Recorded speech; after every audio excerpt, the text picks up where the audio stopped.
What is up, everybody? Nick Fiore of FioriousNation, right here on YouTube. Nick Fiore, co-host 1. Adam Carl next to me, co-host number 2. And no intro for whatever reason. Stuff like that. May as well start now.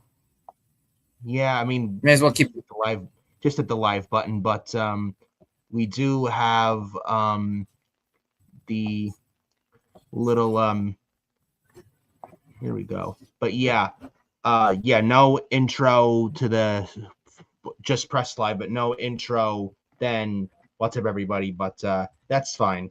But have it at the end of the video. But anyways, this is the Royal Rumble. This is episode 10.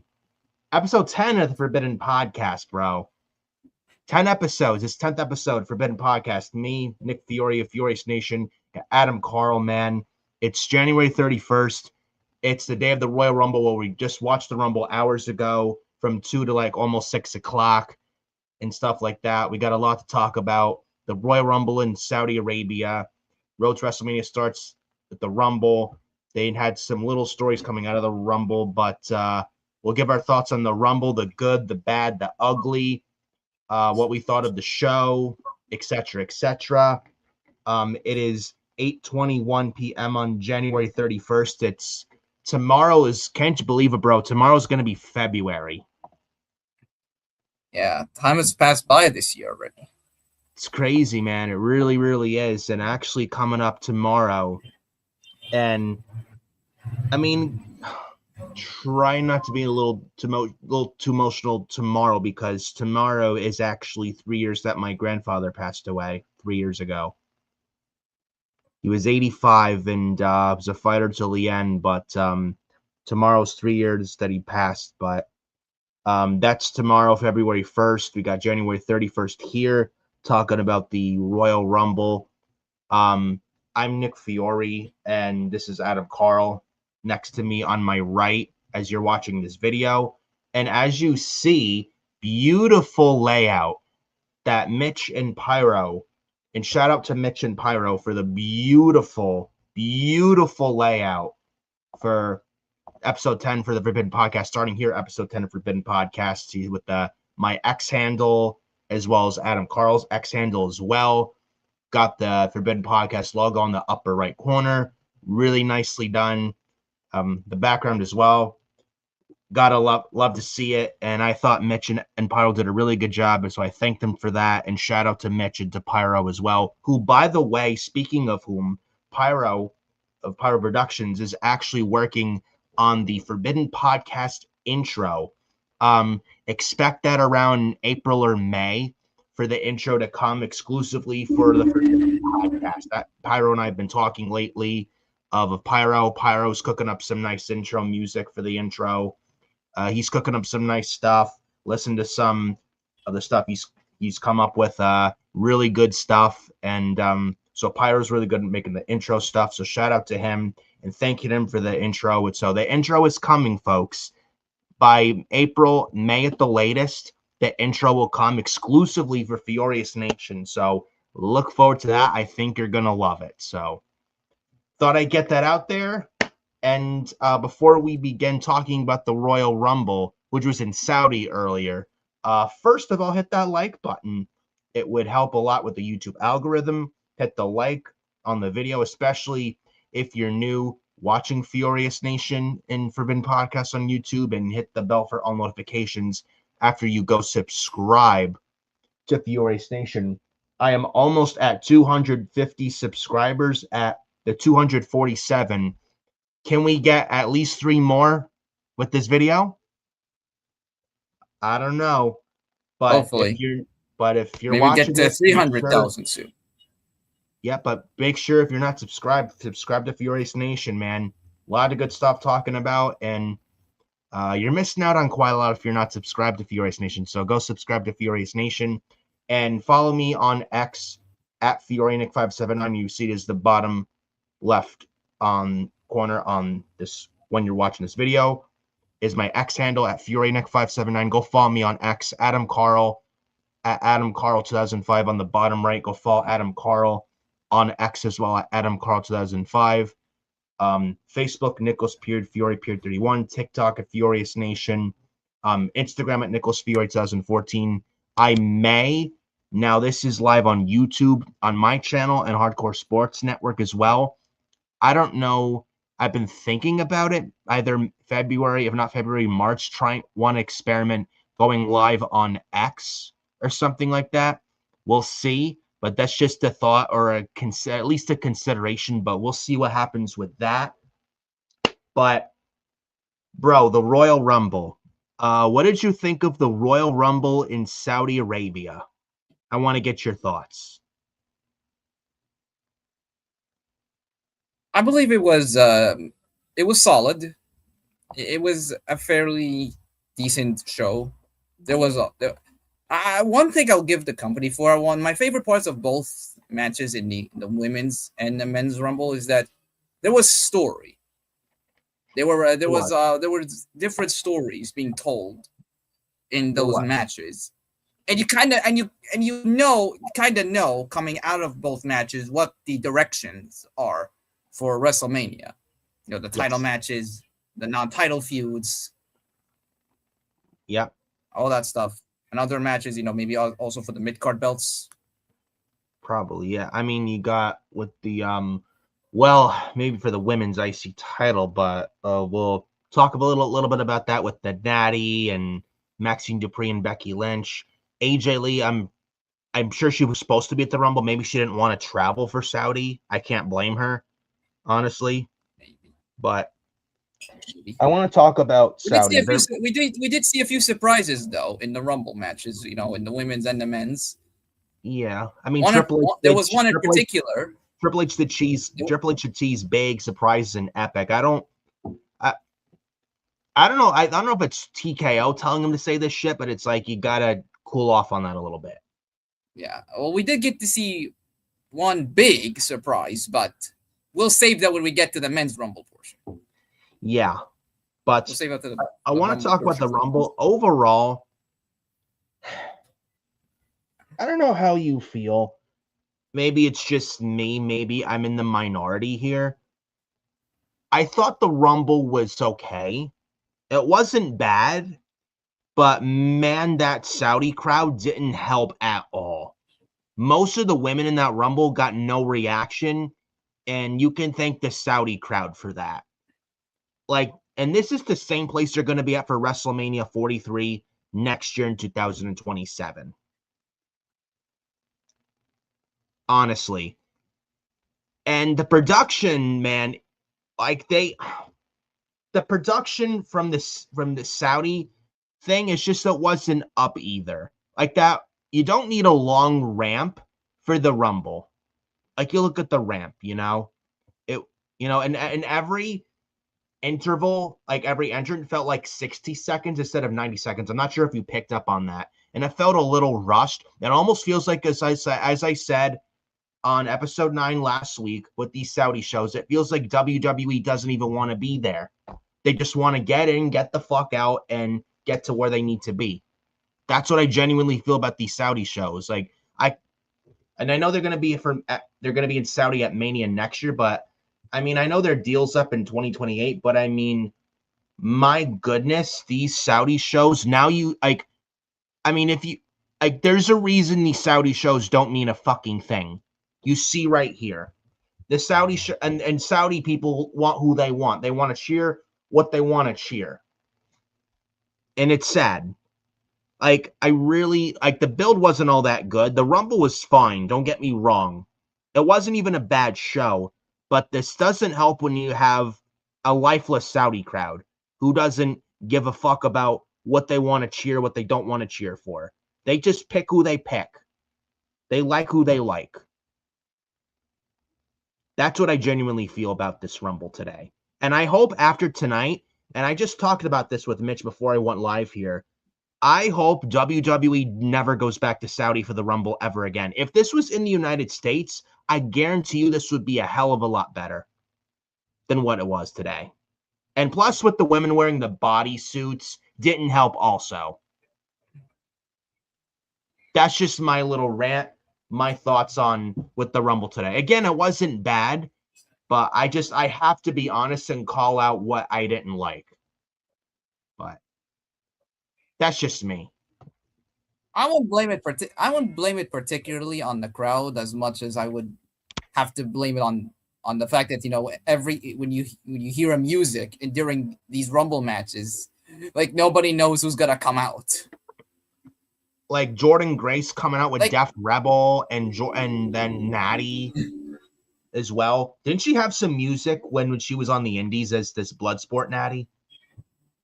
I think. Yeah, it was some music. Or Zelina Vega coming out to with music that we don't beat. even know. Yeah. Yeah, how is the crowd supposed to react when they don't know who's coming out? Like, some women didn't look good. Felt like Barry tonight, some women didn't look good out there. Could have been presented a lot better. Like Jordan Grace could have been presented better. Honestly, Candice LeRae. I'm not gonna blame it on the crowd as much as they didn't know who's gonna come out. And with the thing is with these Saudi shows, the thing is, I think we described this, on episode 9. It's just WWE, they just try, they want to get their check. They know they're getting guaranteed contracts because they're getting paid what, $50 million per show.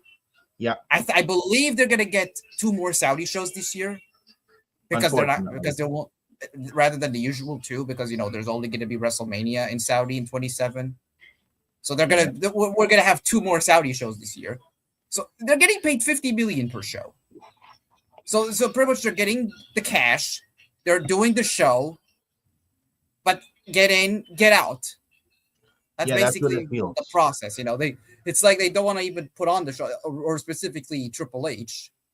Like he doesn't want to put on these shows. He just, it feels like they don't even want in and get out quickly. It feels like they don't even want to be there. It feels like they genuinely don't want to fucking be there. Like look at the Women's Rumble, for example. Like, when did they come out? The entries, 60 seconds? Yeah, and when it's supposed to be 90 seconds, it felt like 60. Yeah, and then I think the Rumble and then you walk down the men. long ramp, right? There's that long ramp you walk down. It's like if the ramp was like half of the size, like shorter than the long ramp, it would have been better. Because it felt like every 60 seconds instead of 90 seconds, these new entrants coming out. Yeah, 60 seconds. Yeah, and I think the men's one was 2 minutes. Something like that, but still. Yeah. I didn't like how that was presentation-wise. I didn't like how that was presented at all. And they got a lot of work to do if they don't want that same thing for WrestleMania in Saudi next year. I think they'll probably do it better in Mania and Saudi. I hope so. It's their biggest show of the year. How can you mess it up? I think they'll probably do it much better. But with the Rumble matches, there was a lot of quick eliminations. We're gonna discuss it in more detail. There was some questionable things I have to question. Yeah. I thought it wasn't even a bad show, but there's some questionable things I have to question on. Yeah. Yeah, it did really feel like they just wanted to get out there as soon as possible. Get in, do the show, and then just get out quickly. Exactly. That's what it felt like. Yeah. But we have the Rumble. Mark Nash was the announcer. Love Mark Nash. I think he's great. Yeah. He has a good voice and able to introduce the wrestlers. Exactly. You had Michael Cole and Wade Barrett on commentary as well for tonight's Royal Rumble in Saudi Arabia. Yeah. As well. We did have some couple dark matches, as if anyone cares. With Wyatt Six. Yeah, there was a few pre-show matches. Yeah, Wyatt Six and MFTs. Who cares? New Day and Grayson Waller versus the Motor City Machine Guns, Shinsuke Nakamura. It's 2 dark matches. Like, I'm not going to even talk about those. They're dark matches. But we do start to show off with the Women's Royal Rumble. Charlotte Flair was number 1 and Alexa Bliss was number 2. Not too bad for starting, but I kind of figured they would start the Rumble as entries 1 and 2. Then we had Charlotte and Alexa were teasing eliminations, and this was like silly, like, just pretending to eliminate each other. It was a little silly. I gotta call it out. It was silly. And then we get number 3. I mean, I know they're tag partners, but yeah, I get their tag team partners, but like it's a Royal Rumble match. It's everyone for themselves. Yeah. Then we get number 3 come out, Kiana James. Then number 4. Nia Jax, Number 5, Ivy Nile. Number 6 from NXT, Lola Vice. So she was from NXT. That's a nice appearance for Lola Vice. She got no reaction, but it's like, this is like, it's not. I mean, Lola Vice is very talented, and the Saudis gave her no reaction. Like this Saudi crowd really brought down the show a lot. I gotta be real with you. This is why I'm saying right now, and I'm gonna say it once again. The Royal Rumble should never be in Saudi ever again. If you're giving Lola Vice, of all talented women from NXT, no reaction, I don't like that. That doesn't sit well with me. It really doesn't. I will chalk it up to the fact that this is Lola's first match on the main roster, and this is the first time she's in Saudi.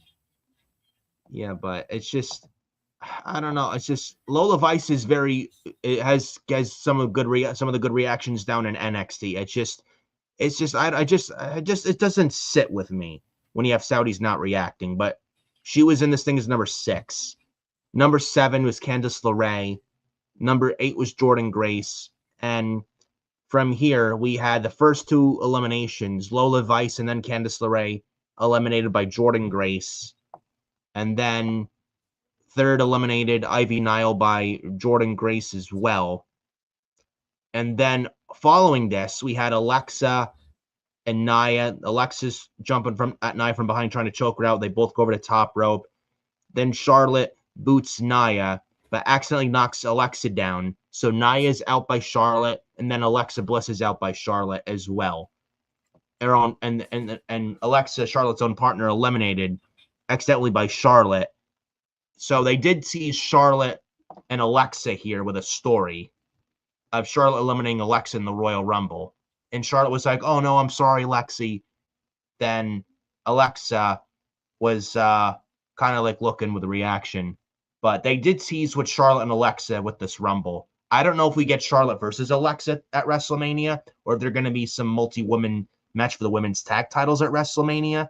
But I really feel if you want to help SmackDown's women's division a lot, you split Charlotte and Alexa up and maybe have them face each other at WrestleMania. And there is that story there where they break up and have Alexa be a heel, Charlotte be a face. And I feel like the women's division could use Charlotte as a singles act and Alexa as a singles act. Because right now they don't have anything outside of Jade Cargill and Jordynne Grace. And by the way, Jade Cargill, who's failed as women's champion, she's not a good champion at all.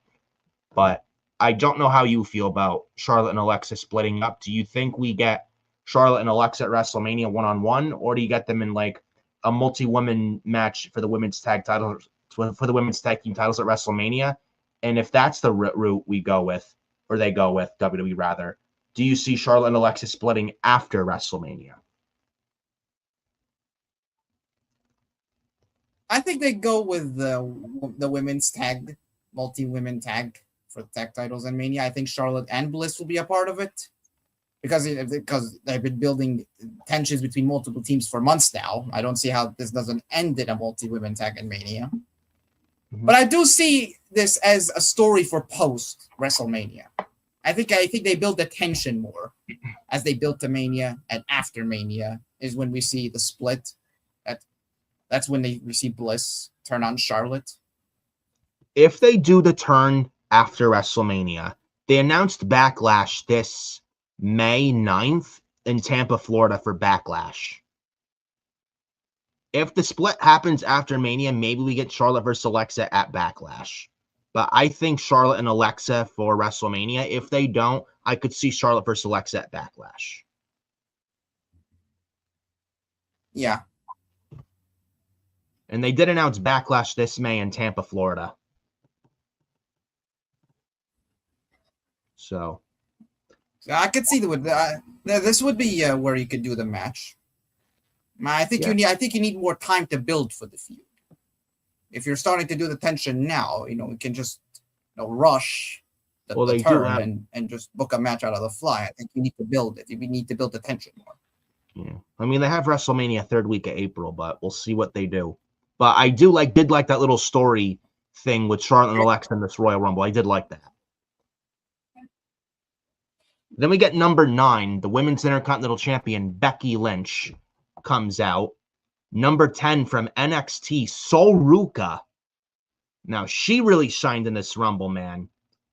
And I'm telling you, man, if you thought Sol Ruka was going to flop on the main roster, look at this Women's Rumble. She fucking killed it. It was even in the final 3 with Tiffany Stratton and Liv Morgan. Sol Ruka was given Soul Snatchers, eliminating the NXT Women's Champion JC Jane, which we'll talk about, who was also in this Rumble. But Sol Ruka, man, and the woman is ready for a call-up to the main roster. She's been ready, and she's so fucking good. One of the future pieces of the company, no questions asked. She is going to do very well for herself on the main roster, and she's going to be a big deal. I think she's one of the next big things in the WWE for years and years to come. She's so fucking good, Sol Ruka, and so damn athletic. Put her on SmackDown. Put Sol Ruka on SmackDown right now. And Put Sol Ruka on SmackDown right now. The woman's ready. She's been ready too. Now she can easily build a connection with the audience. I think she's somebody that the fans can relate to. You know, she's laid back. She's incredibly athletic. She's really good in the ring. Yeah, I think she's got a charm to her. I think that will resonate with the main roster audience. And she already has experience on the main roster. She was at Evolution. She faced Bayley at Saturday Night's Main Event. She challenged for the tag titles with Zarya against Bliss and Charlotte. Yeah, you could slaughter on. There's a match you could book for on the main roster right there. Charlotte versus Sol Ruka. You could, yeah. That'd be a fantastic match. Absolutely. Slot Sol Ruka in the mid card on Raw. She'd fit very well. Mid card SmackDown fit very well as well. I would honestly put her on SmackDown. I'd put her on SmackDown. I think that show needs her more than Raw. SmackDown's women's division needs all the help they can get. And adding Sol Ruka on the show will do the show more good than bad.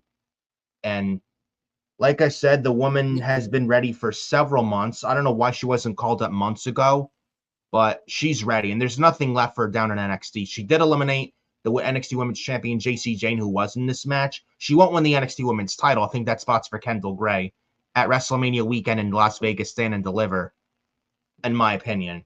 But I think Sol Ruka deserves to call up more than anyone. She's ready, and she deserves it. And when she gets called up, she's going to do very, very well for herself. I'm telling you right now, she is going to be one of the next big things in this company for several years to come. If this Rumble didn't show you that, I don't know what did. And if you thought Triple H was going to flop her, think again and watch this Women's Rumble. That's all you need to know. Just look at Roxanne Perez. Like last year, she was the final 3. She was the final 2.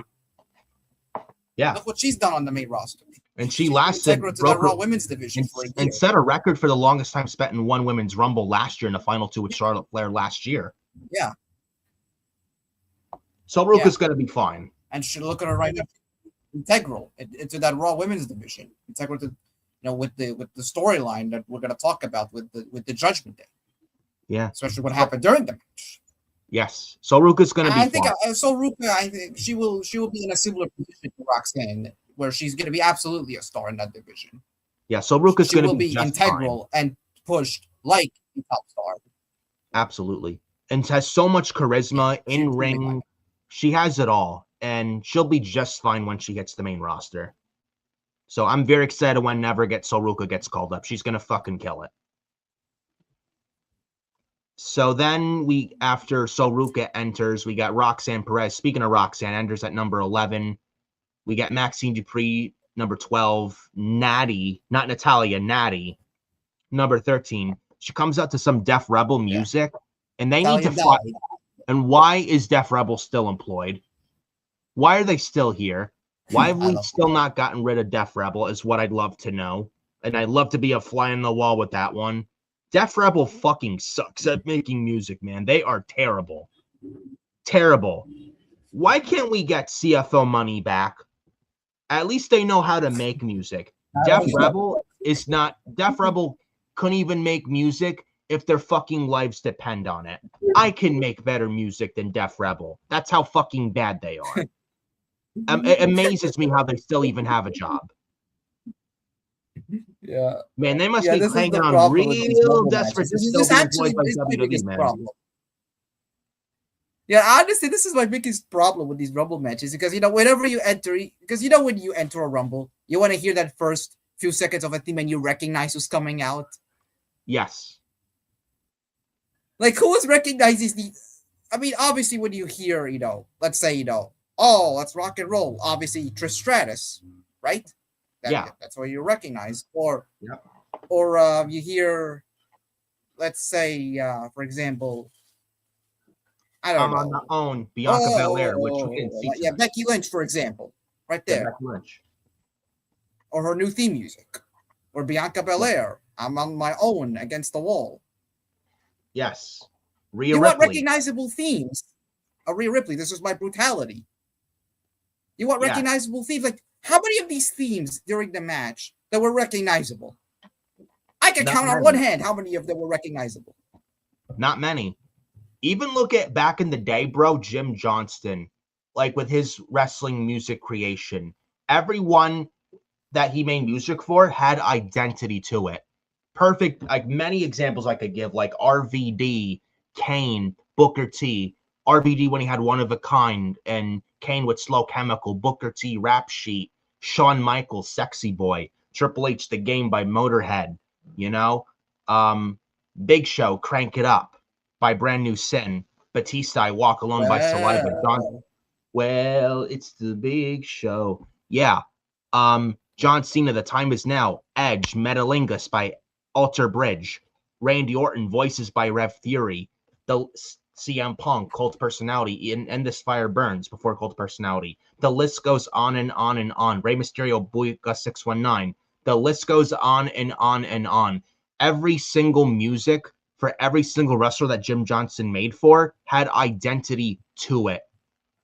Name me, like, how many, can you count on one hand there's identity to Def Rebel? Name me on account of one hand that Def Rebel makes music with has identity. Name me at least a hand. Like, count on one hand. You can't find many. You can't find many music that Def Rebel has made that has identity to it. Everything just feels generic. Like a generic boom, boom, boom, boom, boom, boom, boom, boom, boom, boom. Or the beginning like a generic lyrics to a fucking theme beat. music being a wrestler's catchphrase. It's some fucking generic music you hear from WWE 2K25 or 2K26. That's what it sounds like. And it's fucking terrible. Yeah. It's awful. They really need to fire Def Rebel and get them the fuck out and get somebody in there who actually knows how to make music. Because what Def Rebel is making is not music. It's garbage, is what it is. For real. Yeah.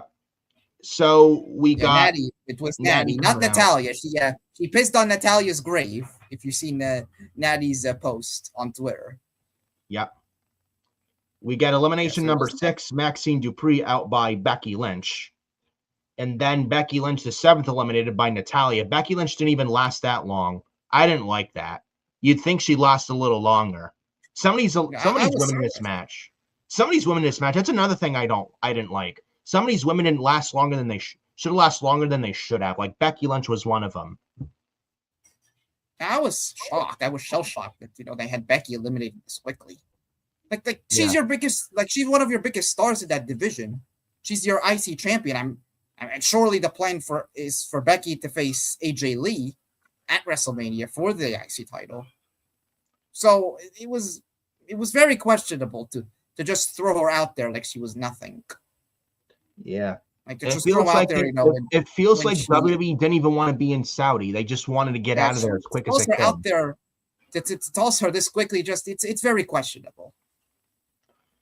Honestly, it really did feel like it really did feel like they just wanted to get the hell out of there as quickly as possible. It's like if WWE wanted absolutely zero to do with Saudi, and they didn't even want to fucking be in Saudi, and they just wanted to get out of there as quickly as possible. That's what it felt like. Honestly, that's what also felt like without the show too. Yeah. I hope they never go back to Saudi for the Rumble again, and based on the reaction some of these people got, these wrestlers. Honestly, if this was anywhere else, honestly, if this was like in the States, I mean, no disrespect to Saudi or the fans over there, but honestly, if this was in the US, or if this was maybe London in England or France or Germany, I think that these matches would have lasted longer. The Rumble matches, I would say, would have lasted a lot longer than they were. And guys and girls that were in the match would have lasted longer than they were. And the people that didn't get much of a reaction that they should have in Saudi would have gotten a much better reaction had they been in the States or like in the UK. Probably. Good chance. Good chance it would have been. Good chance the reaction wise would have been a hell of a lot better, like 1,000. No hate to the Saudi people or the Saudi country in general, but that's honestly how we feel. Yeah. Because the decisions in the Rumble matches were very odd. And it just kept going with this match, with the women's one specifically. With Becky getting eliminated far early. Like, you would think, like, no, she wasn't going to win. And honestly, she shouldn't have won. But she couldn't have made it to the final 6 at least. Yeah. At the very least, make it to the final 6, final 7. Yeah, exactly. I don't know. It was just odd. Yeah. We got number 14 coming out. Liv Morgan. 15 Lash Legend. She also eliminated Jordan Grace in the match, who was the 8th one out, was Jordan Grace by Lash Legend. Number 16 came out, Zelina Vega. Why she was in this spot, I don't know. This felt like a fucking waste of a spot to me. Why was she even in this Rumble to begin with? I have no idea. Number 17, Raquel Rodriguez. Big sexy Raquel Rodriguez, who fights Stephanie Vetcare in a Philly street fight for the women's world title this Monday night on Raw in Philadelphia, Pennsylvania, which WWE will finally be back to the U.S. this Monday. And I can't wait for them to get back to the U.S. because that's when business will start picking up once again. I genuinely feel. Yeah. Especially with what happened with the Rumble and the stories coming out and with the Rumble winners and stuff. I genuinely feel business will start picking up again once we start going into Raw this Monday in Philadelphia, which let's be real, Philly is more times than not a great crowd. And I've been to Philly for WrestleMania 40 weekend 2 years ago. Great crowd. Great fucking crowd. So I honestly can't wait for Raw in Philly this Monday. So then we get 18, Chelsea Green. No Alba Fire, just Chelsea Green. They had some comedic thing pulling with Alba Fire pulling Chelsea Green, the other women pulling Chelsea. It was comedic, but we do get Julia number 19, Io Sky number 20 as well. She was one of the few that got a good reaction when she came out. Yeah, Io Sky. Yes, and deservedly so. Should get a good reaction. And no Io Sky slander allowed, by the way. If anyone slanders Io Sky, blocked. Exactly. Blocked. Io Sky is not boring, and Io Sky doesn't suck. She's not overrated. If I see any Io Sky slander, you're fucking blocked, no questions asked. Yeah. She entered at number 20. We also got, let me look here, Jordan Grace up by Lash Legend. We also got Kiana James, and before Julia came out, Kiana James was the 9th woman eliminated by Raquel Rodriguez. And Kiana James, man, she lasted a good while in this match. Like, she entered at number 3, and she lasted a good, 20, 25 minutes. If you were to ask me my Women's Royal Rumble this year MVP, I would say Kiana James, man. I would. This was honestly her best main roster. And I didn't expect her to perform this actually decent in this Rumble. I expect her to be one of the first people eliminated, but she actually did pretty well.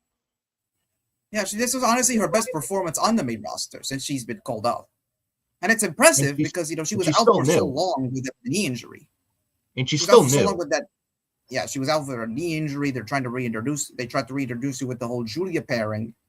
Now they're going to challenge for the tag team titles against Io and Rhea. Yeah. And, there was a spot where she did a Samoan drop, I believe, on Nia Jax, which looked great. Yeah. And Kiana James is someone, and Kiana James is someone, And Kiana James is someone, and I like this about Kiana James. She's not scared to bump or get her hands dirty. I like that. Yeah. And she can actually wrestle.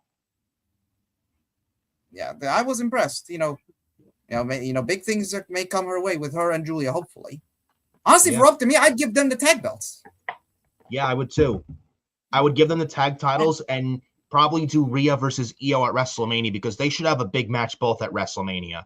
And there's a story where Rhea's never beaten Io. You could have them drop the titles to Kiana and Julia. Then Io or Rhea, one of them turns on each other. And then we get Rhea versus Io at WrestleMania. And there's a story there where Rhea's never beaten Io. And Rhea can finally beat Io at WrestleMania. Like, why not? I love that. That's a great story there. I don't see why not at all. You know, they may be friends, but they're not going to be pairing forever. And I would have Rhea Ripley face Io Sky at WrestleMania, and Rhea goes over, where she finally beats Io. It's what I would do, honestly. And then we get Julia. Now we did get the 10th elimination in this match. Zelina Vega out by Julia, as it should be. We got number 21 come out, Asuka. The ring starts to fill here, as you can see. Rhea Ripley comes out, 22, Monster Pop. And she wore something on her nose like Rudolph the Red-Nosed Reindeer. I don't know what that was, but I don't know what that was for, but... Did she have a broken nose or something? No, I don't think she did. She had some, like, little red color on her nose. I don't know what that was for, but... She did I'll give the Saudi this. I'll give the Saudi crowd this, though. When they do react, they react big. They do, but...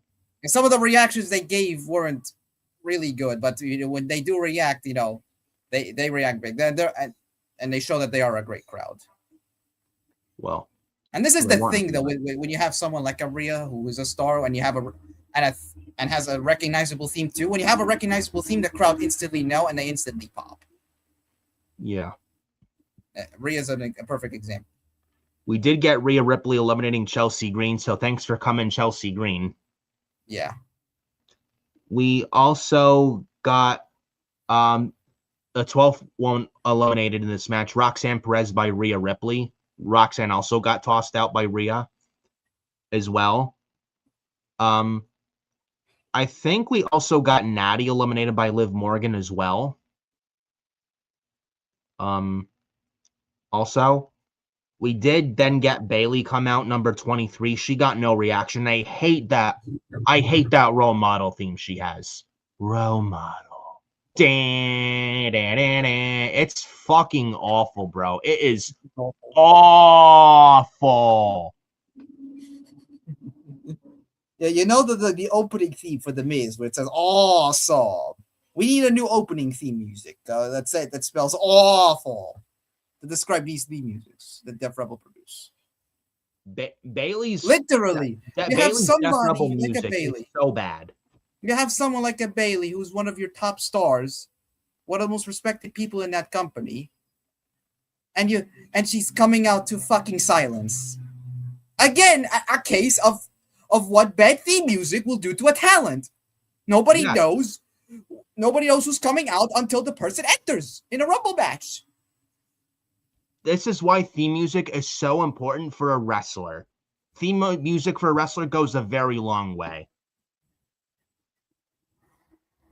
I tell you, fucking Def Rebel as soon as possible. Wasn't her last theme a Def Rebel one? Yeah, Bailey's is by Def Rebel. Wasn't her last theme? Yeah. Wasn't her last theme Def Rebel 2 Deliverance? Why don't you bring that back? Yeah.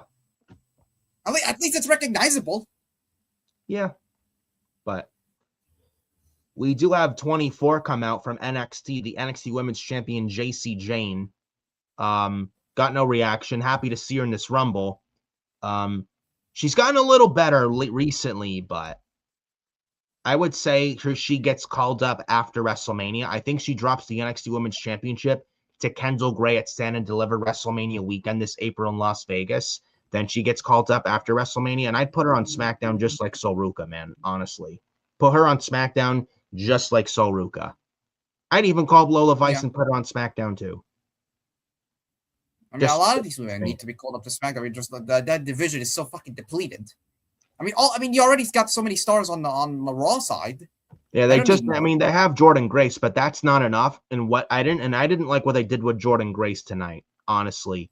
I mean, yeah, first three eliminations, nice by Jordan Grace, but didn't even last like 10 minutes. She should have lasted at least to like the final 8 at least or something, you know? And she's She can another do it her way. she's just another one that has Def Rebel music that's garbage. Yeah. She's another one. Like, what is with the awful music by Def Rebel, man? I have no. Ask them. Seriously. I don't work there. Def I may as Rebel well ask them. fucking sucks, man. Please get Def Rebel out. That'll be the best thing to ever happen to the company is if we can Def Rebel and show them the fucking door. They are terrible. More times than not, the music they make is garbage. It's garbage. The only good songs they make are for like the Samoans, like Roman Reigns. And I'm sure Roman Reigns has more input in the music that he has than Def Rebel does. I'm very sure. Yeah. You know? We then got number 25, Nikki Bella. I didn't want to see this. I was hoping not, but we unfortunately got Nikki Bella. Why?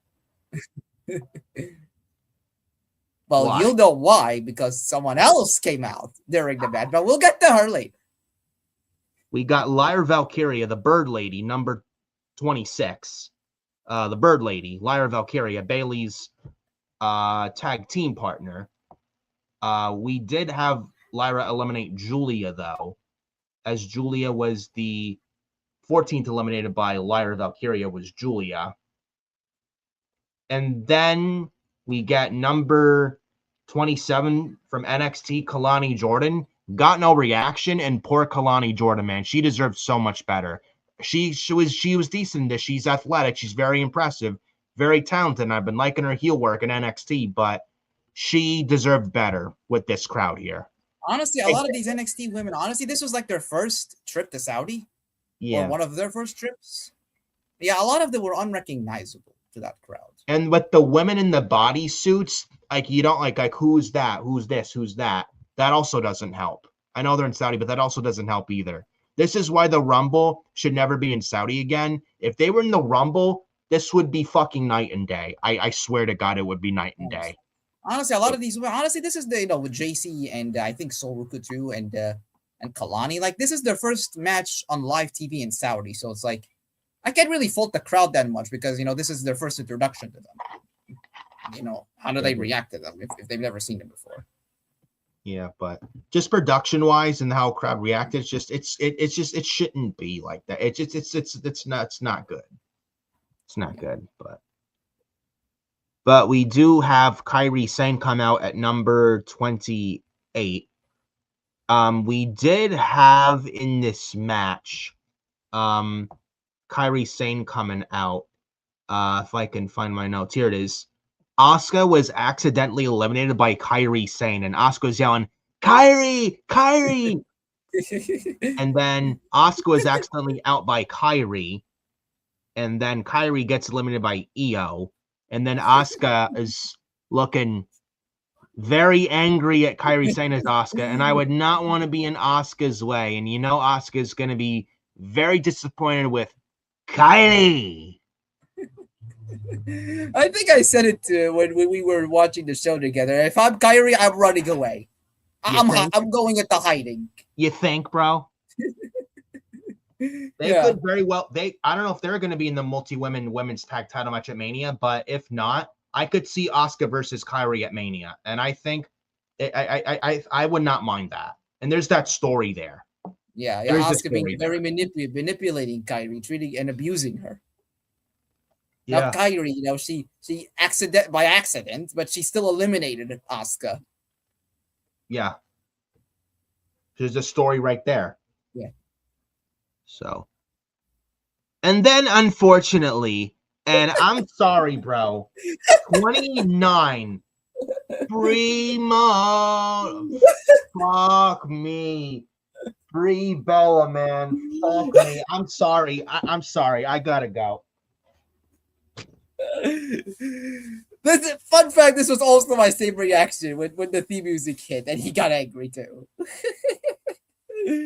Are you fucking serious? of all the people in this women's rumble, you have Brie Bella as a surprise entrant. Are you fucking kidding me? Are you fucking kidding me, bro? My God, I swear I had my head in shame. And when I say I had my head in shame, I had my head in shame when I heard Brie Bella come out. She got a good reaction because she is married to Bryan Danielson, aka Daniel Bryan. But still, man, why? Why?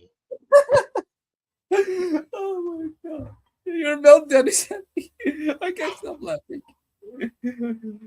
What the fuck was that? I was like, fuck me. Fuck me.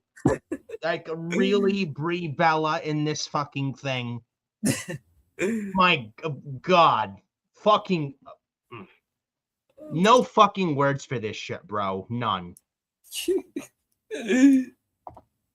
Oh man. Oh man, this was also my exact same reaction when I heard Bremo, that I watched him melt down the same way. Yeah. Like, of all fucking Yeah, people, you couldn't have Paige. I don't even think she was in Saudi. I don't fucking know. I don't fucking know, but anyone but Brie Bella. Anyone but Brie Bella. Anyone would have been a much better spot in this thing than Brie Bella. You didn't get a good reaction, but God, of all the people, of anyone you could have used literally any. Was there someone from NXT you couldn't have used? Like, did we really need Brie in this match? Now, maybe, I don't know. Maybe she's only gonna work the Rumble and maybe work a tag match at WrestleMania. Because certainly with what they did there in this match, I think the Bellas eliminated Lyra and Bailey. I'm thinking they get a tag title match at Mania. I didn't like them eliminating Lyra. I didn't like the Bellas eliminating Lyra and Bailey. Had Brie eliminate Lyra and then Nikki eliminate Bailey. I didn't like that, but I could see the Bellas and a women's tag title match, multi-women women's tag title match at WrestleMania. I could probably see that. Yeah. And I mean, it must be the only reason why Brie's back. Because I know she's wanted to team with her sister for a while. I was shocked even she came in the Rumble because she's married to Daniel Bryan or Bryan Danielson, who's with AEW. I was shocked that even happened. But trust me, yeah, Bryan is his own man. He's not gonna force his wife to do yes or no. And he's not the type of guy who's gonna force her to do something. And Brie's is her own person. She can do what she wants. That's true. I will say one. I mean, I can't stand the Bellas. I just want them out of wrestling. But if there's at least one positive with this here, that means Nikki Bella is done with Stephanie Vecchia. Yeah. It looks like Nikki Bella's moving in the tag division. Yeah, probably. I mean, honestly, that's her best role, really. You give her one last run with her sister, and they get to end their careers together. Yeah, I don't want them here. That we don't need them. The WWE's better off without the Bellas. But if the Bellas are gonna end their careers in WWE, at least Nikki Bella as a singles wrestler wasn't going anywhere. I don't know if it's gonna be any better with her in the tag team with Brie Bella, but I mean, at least Nikki Bella's away from Stephanie Vecchia in the women's world title picture. As one positive thing I will say about this. Yeah. So at least that, but we'll see where this goes with the Bellas. They could very well challenge for the women's tag team titles at WrestleMania at the end of the day. Yeah. Yeah, I can see that. We did get number 30 come out, Tiffany Stratton. She's back for the first time since November 1st, where she lost the women's title to Jade Cargill on November 1st in Utah at Saturday night's main event. Wasn't seen since, and now she's back. And her presence was definitely missed, and her back is going to make SmackDown's women's division better with her back. And she was missed. I'm very happy she's back. And we both thought Bianca Belair would be one of the entrants in this women's Rumble. She wasn't even in this Rumble. Are they planning something big return for Bianca? Or are they saving it for after Mania? Or is the finger or hand injury that bad than we think it may be? Is it worse than we maybe not expect it to be. Honestly, if you She ask me, broke one or two I think fingers. her injury is far worse. Maybe it's her whole If I hand. were to give an answer, I think her injury is way worse than that they expected and than Bianca expected, because Maybe it's that bad they're not clearing her. I don't know. yeah, I think because Bianca, I believe, she wasn't. I believe she didn't think she needed surgery. I think she said herself, she didn't think it was that bad, and that to the point where she needed surgery. But then I think, and recently, was this recently in November or October? I don't know, but she recently got surgery, and I don't think we're gonna see her at least for a while. Like, do we even see her at WrestleMania? Because I am sure I have to. They need her. I have to be sure. Bad. If she's good to go, they fucking need her. Yeah, because surely the plan has to be Bianca and Jade for the women's championship at WrestleMania. Yeah, and there's only the Elimination Chamber left. It's in Chicago, and that should be a good show, and that should be a great crowd in Chicago. Yeah, that's the only other place. This is the only other way you could book Bianca and Jade if Bianca went to the Chamber again. Yeah, but that's even if she's back, or is she even back in time for the Chamber? I don't know. Because if it's not Bianca, then who else is gonna face Jade? Like, are you gonna book Tiffany versus Jade again? No one wants to see that. Or do they? Or, and I don't know if they may go this, but what if do they book Charlotte versus Jade at WrestleMania, because they've been teasing it for a while, and you have Charlotte win the Chamber? I don't know if Charlotte can really bring Jade to a good match, though. That's a thing. Yeah. Jordan Grayson. It's either one of three things. It's either one of three. Jordan Grayson, Jade Cargill? I don't think so. That's honestly, I would say I would put it in the unlikely category. That's honestly, that's the only three options who could face Jade. It's Jordan, but I don't think it's going to be at WrestleMania. The only other matches that are realistic that they may go with instead are either Jade and Charlotte, because they haven't done it before and they've been teasing it for years, or they just do Tiffany and Jade again for the third time since SummerSlam. But I don't know if they're going to go with that, though. I wouldn't. Honestly, if I were to book it, I would book Jade and Charlotte. If Bianca's not cleared in time for the Chamber, I would book Jade and Charlotte. I don't know, man. Although I'm not sure if Charlotte and Alexa need the women's championship. I don't think they do at all. It probably doesn't. Nah.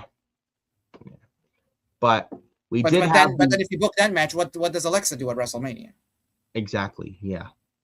But we did have the 19th woman eliminated, Kalani Jordan by JC Jane, and JCL's go back to NXT. Well, I mean, you're the women's champion, though, JC Jane, so.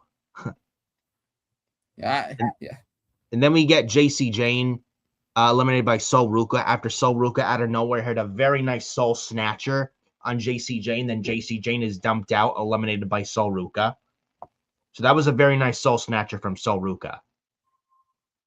And then we get the Bellas trying to double suplex Lash Legend.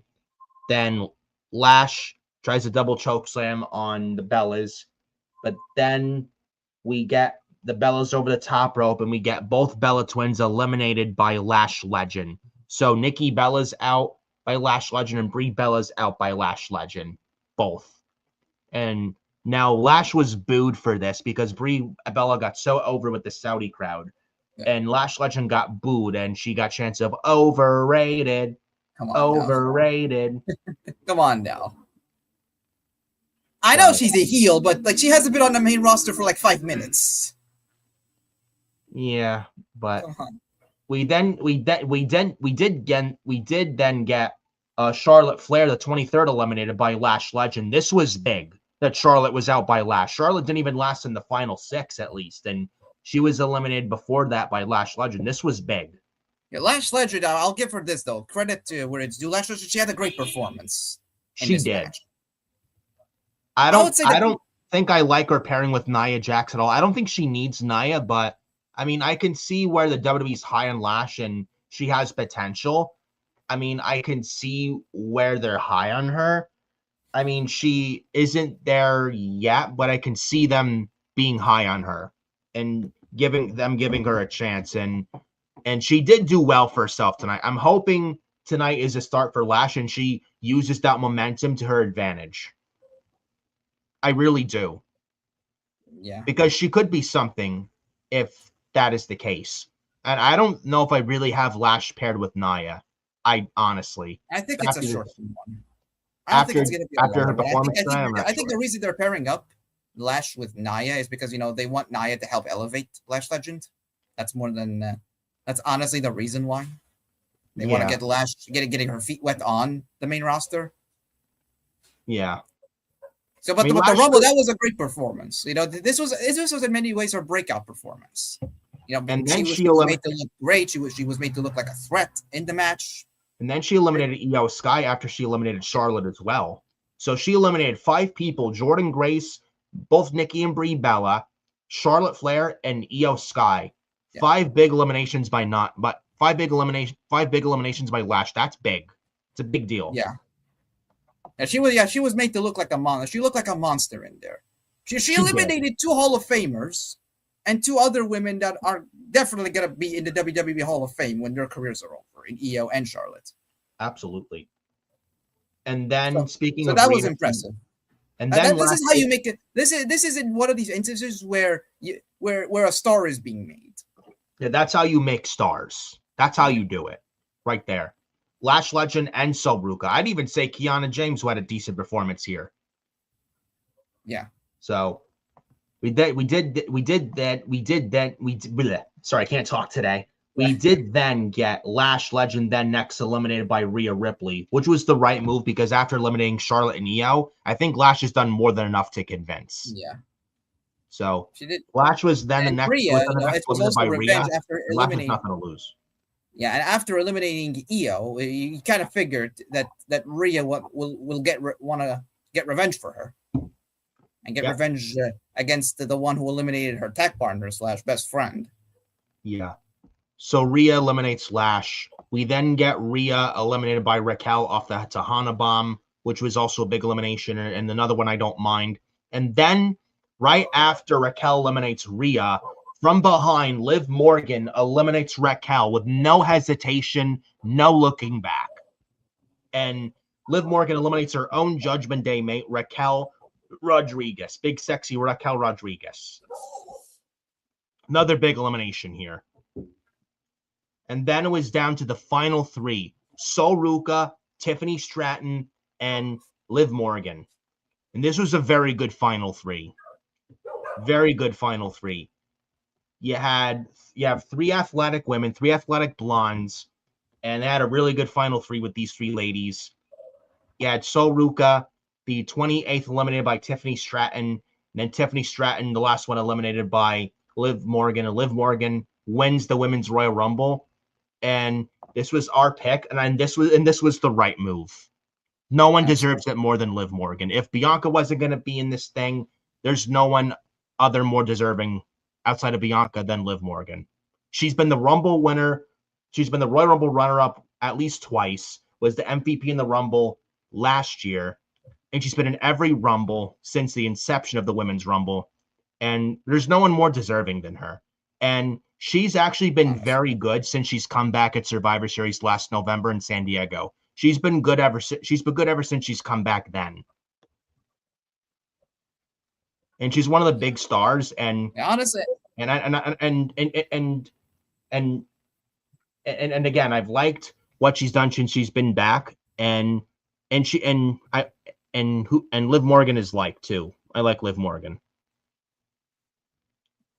Yeah, this was earned. This was definitely deserved. She's been on the best run of her career. Honestly, I would say ever since she was doing the whole Liv Morgan revenge tour thing. And her join the Judgment Day. I think this is where she was becoming a top star, and aligning with Dom. I think this is where she came into her own or I think she was getting there already, but this is where she became a big star, one of the top premier women stars in that division and in the whole company. She was joining the Judgment Day, and then she took Dom away from Rhea, and that was great. Yeah, she was on a great run, obviously, and before the shoulder injury back in June, which disrupted plans for Evolution in the months leading up to it, and she's been able to pick up where she left off since being back at Survivor Series. Yeah. This was earned. And absolutely. This was earned, and this was a story. Again, the key word here, story. This was a story for Liv Morgan heading into the match where, she was a runner up when she made it to the end, but she couldn't go to that finish line. She almost made it, but came up just short. 2023 and 2024 Women's Royal Rumble, she made it to the final two, but then lost to Rhea and Bayley. And the Elimination Chamber, 2024 and 2025, she was runner-up to Becky and Bianca. Yeah. And then the Women's Battle Royal, when Rhea vacated the championship, she made it to the final two in the Women's Battle Royal before finishing second and losing to Becky. So honestly, she almost makes it, but she couldn't get the job done.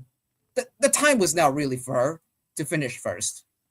Absolutely. And what were they saying always? What was the quote?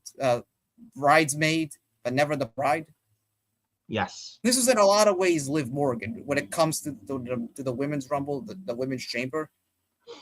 But now she gets to be the bride.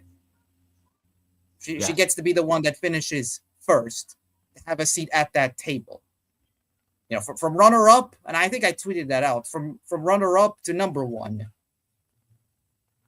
Yeah. That is Liv Morgan. And that's deserved. Yeah, if nobody deserved to win that Rumble match there.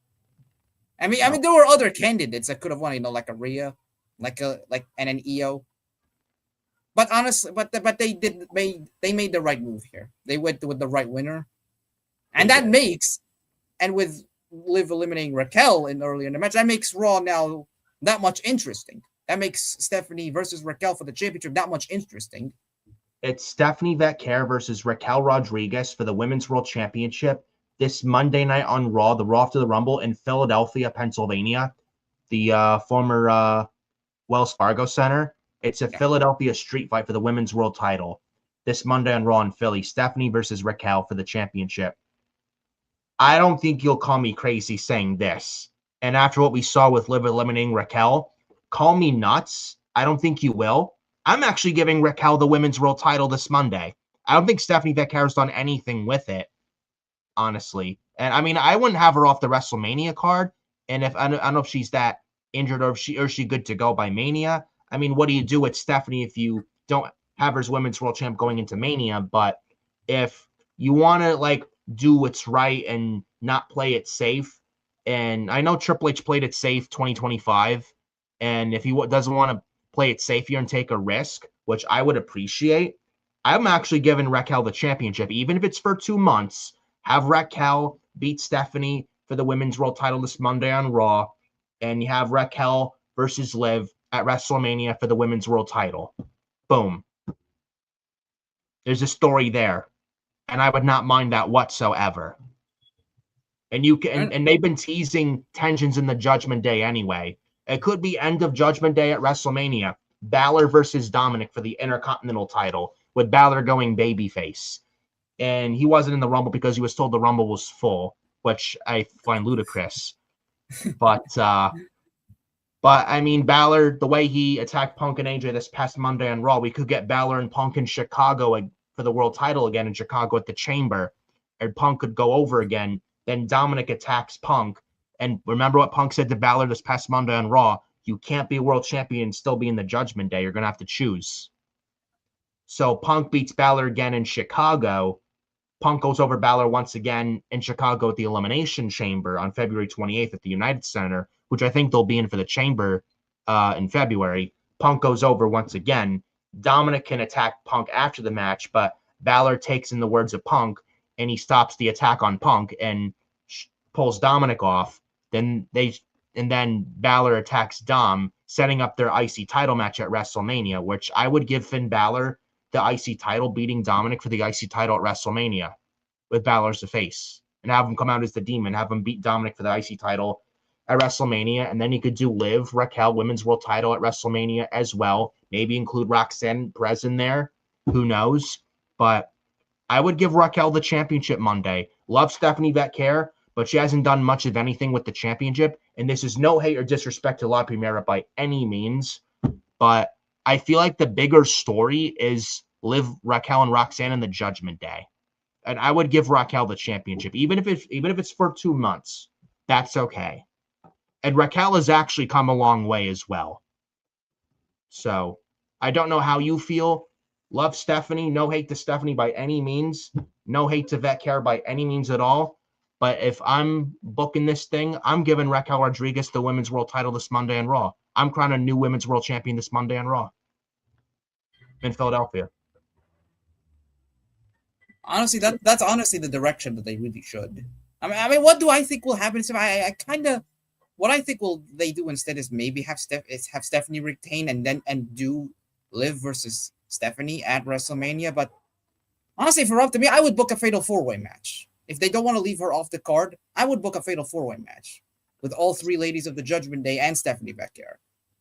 Because Stephanie, she's been a part of this storyline for months now. They've been targeting her. And honestly, I agree with you. Honestly, I would do the same thing on Raw. I would give Raquel the championship if you want to shake things up. You want to make a buzz and bring intrigue to the division. You have Raquel, unexpectedly when no one expected you give her the women's championship, and you could still have Stephanie chase. Yeah, I mean, there's no issue. You could still have her chase and still be a part of the angle because she's been a part of it. Yeah. And you have Liv Morgan, she chooses Raquel when there's tension with the Judgment Day, because I think that we are heading to that implosion soon. Yeah. You have Liv Morgan, turn her back on Raquel, and making her intentions clear what she really wants. Maybe you have Roxanne, she's in the middle of all of this. She's conflicted. Yeah. But then obviously becomes too much.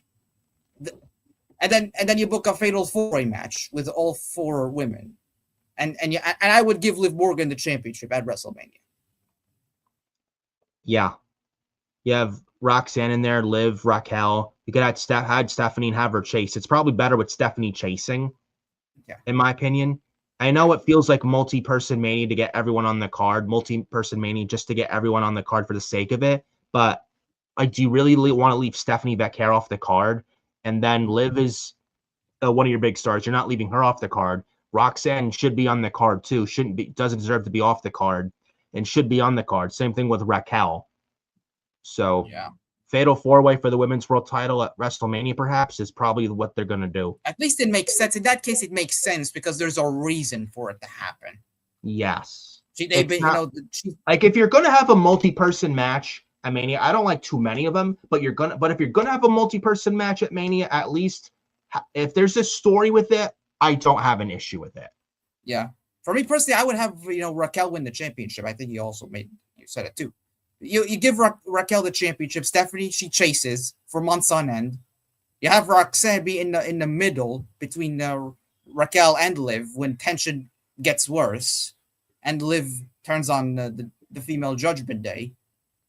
And then you book a Fatal 4-Way match with all 4 women, and you conclude that story at WrestleMania. And Raquel have her going to Mania as the Women's World Champ, and Raquel has been dominating Stephanie. Has been dominant for a while, for months now, as Raquel, and has come a long way. And listening to advice that she has from Kevin Nash, I mean, Raquel Rodriguez, man, she's gotten better. She's come a long way, and I'm liking what she's doing, and she's getting good there.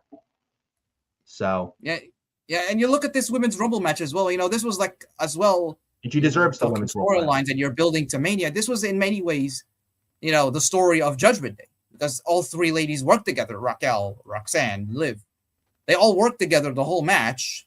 Yeah, and then before Roxanne got eliminated, and then Raquel made it to the final 5 or 4 rather.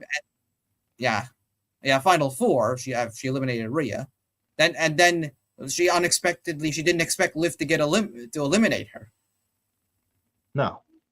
Yeah. And then Liv could obviously say, well, it was every woman for themselves, and we're going to see that on Monday.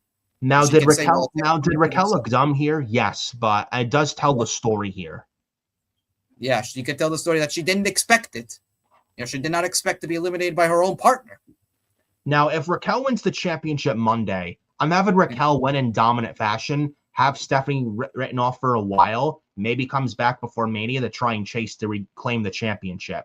And Raquel goes into Mania as this dominant champion. Yeah. I mean, she has momentum right now. Honestly, out of all the we like Stephanie, but her reign it's kind of underwhelming. It is. Honestly, I don't even think she was supposed to be champion right now. When Naomi was champion, then she got pregnant. Yeah, honestly, I think if Naomi was still competing right now, I think she would still be the champion right now. I think it would be Naomi heading into WrestleMania as the champion, with Stephanie maybe chasing. I agree. I think they gave Stephanie the championship because she was the other option that they could give, because they had Io and Rhea, their story with Asuka and Kairi.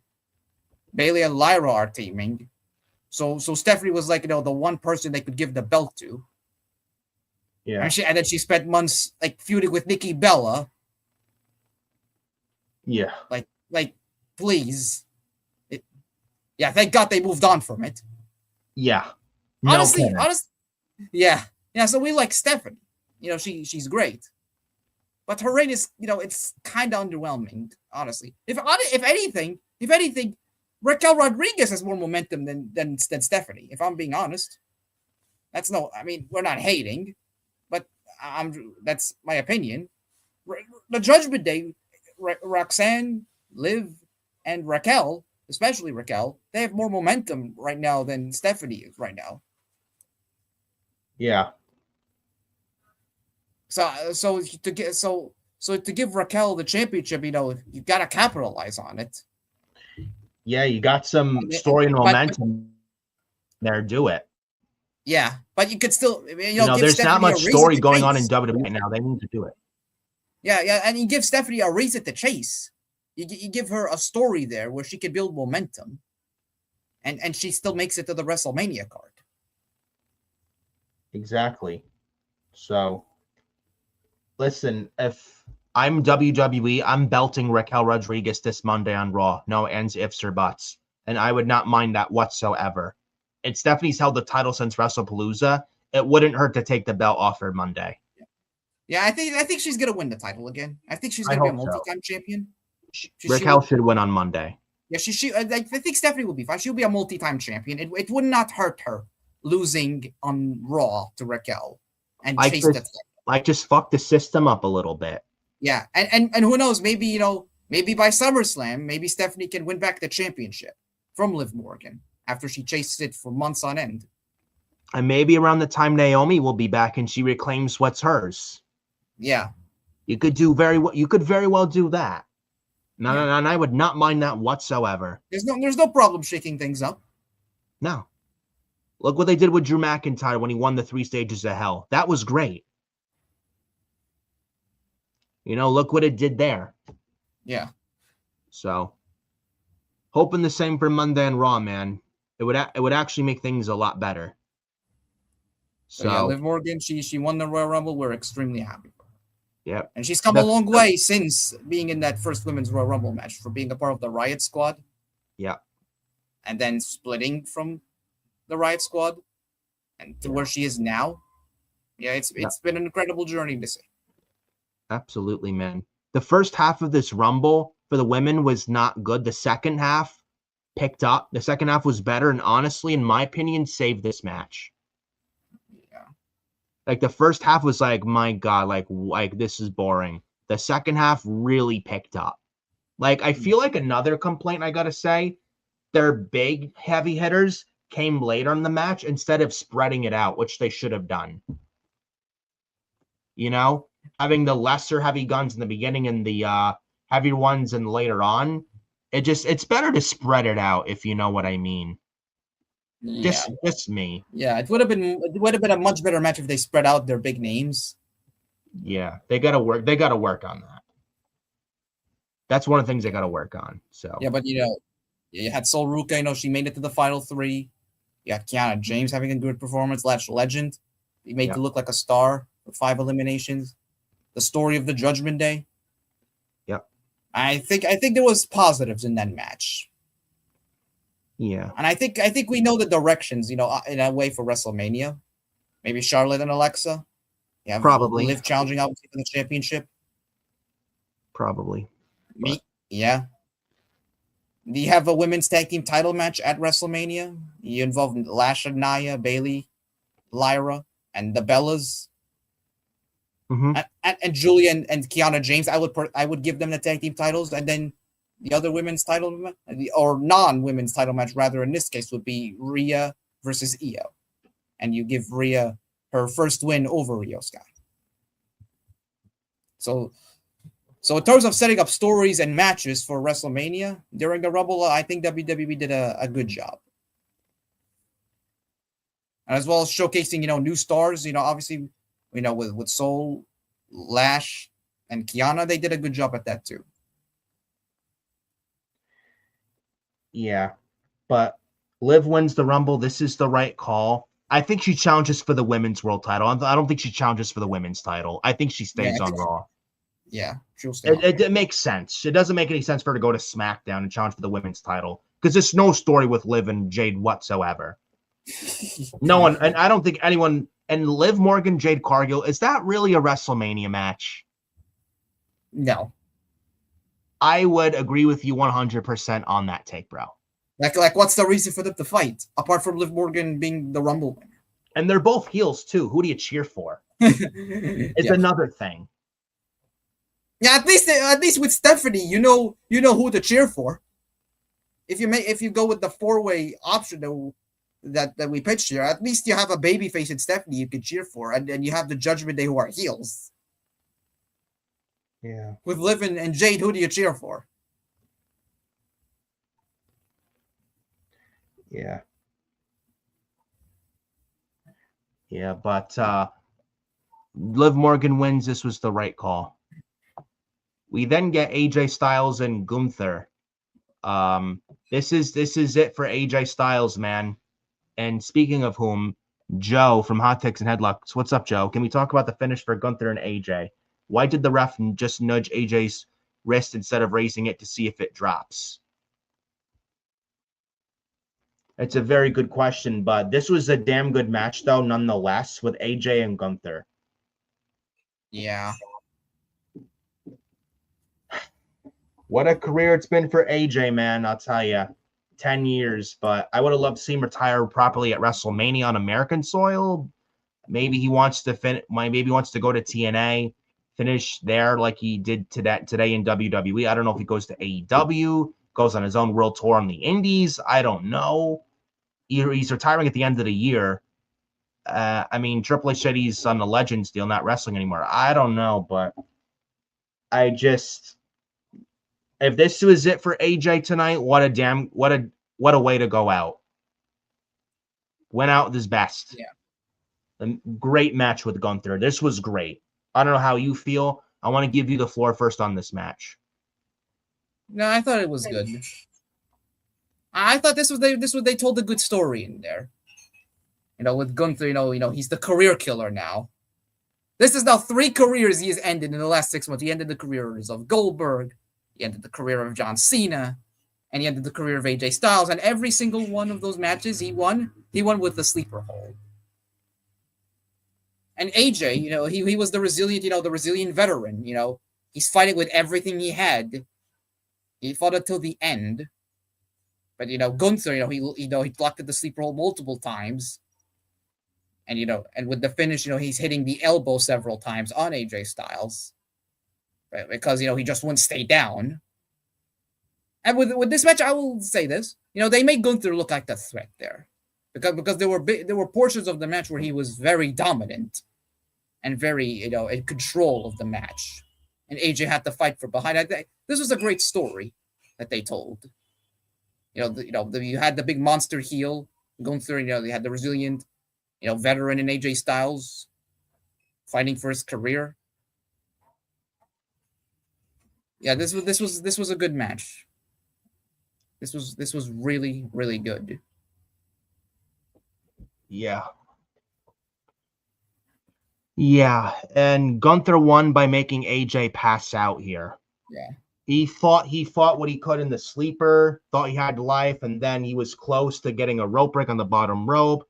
Then I think it was the ref who used to ref TNA for AJ Styles in his time in TNA. And AJ was out with the sleeper. He did get AJ doing a power bomb during this match, which was nice. Some nice spots, just like the Women's Rumble. Nice spots here. We got AJ hitting a Styles Clash and a kick out. Gunther with the with that power bomb stuff and all, chop and power bomb, but AJ kicks out as well. This was a great match. And if this was it for AJ, what a way he went out the way he wanted to. If this is what he wanted, if this was, now I would have loved to see AJ retire properly at WrestleMania on American soil, but if this was AJ's decision and it was his choice, then I respect that. And what a way he went out, man. If this was it for AJ, I didn't want to believe it because John Cena just retired, but I mean, AJ Styles can still go for almost 50 years old, but he says he feels like his body, but he says, listening to his body, he feels like he's done. He can't do it anymore. He doesn't want to get to a point where he's overstaying his welcome and he's embarrassing himself. I get it, but he could still go for his age, in my opinion. But if he wants to retire by 50, then that's his choice. I'm not going to dictate what he can and can't do. But I would have properly had him, but I would have had him retire properly against Gunther at WrestleMania, but they did it here. I don't know what you do with Gunther now at Mania, especially with the tease with Lesnar and open the men's Rumble. But if this is AJ's last match in the Rumble, last match in WWE, man, he went out really, really good. He went out with a war with Gunther. Yeah, well, if you notice though, after the match though, he took his gloves off. Yeah, but then he put them back on. Yep. I think with the way that he did that, I think it's his last WWE match. I don't think though it's his last wrestling match.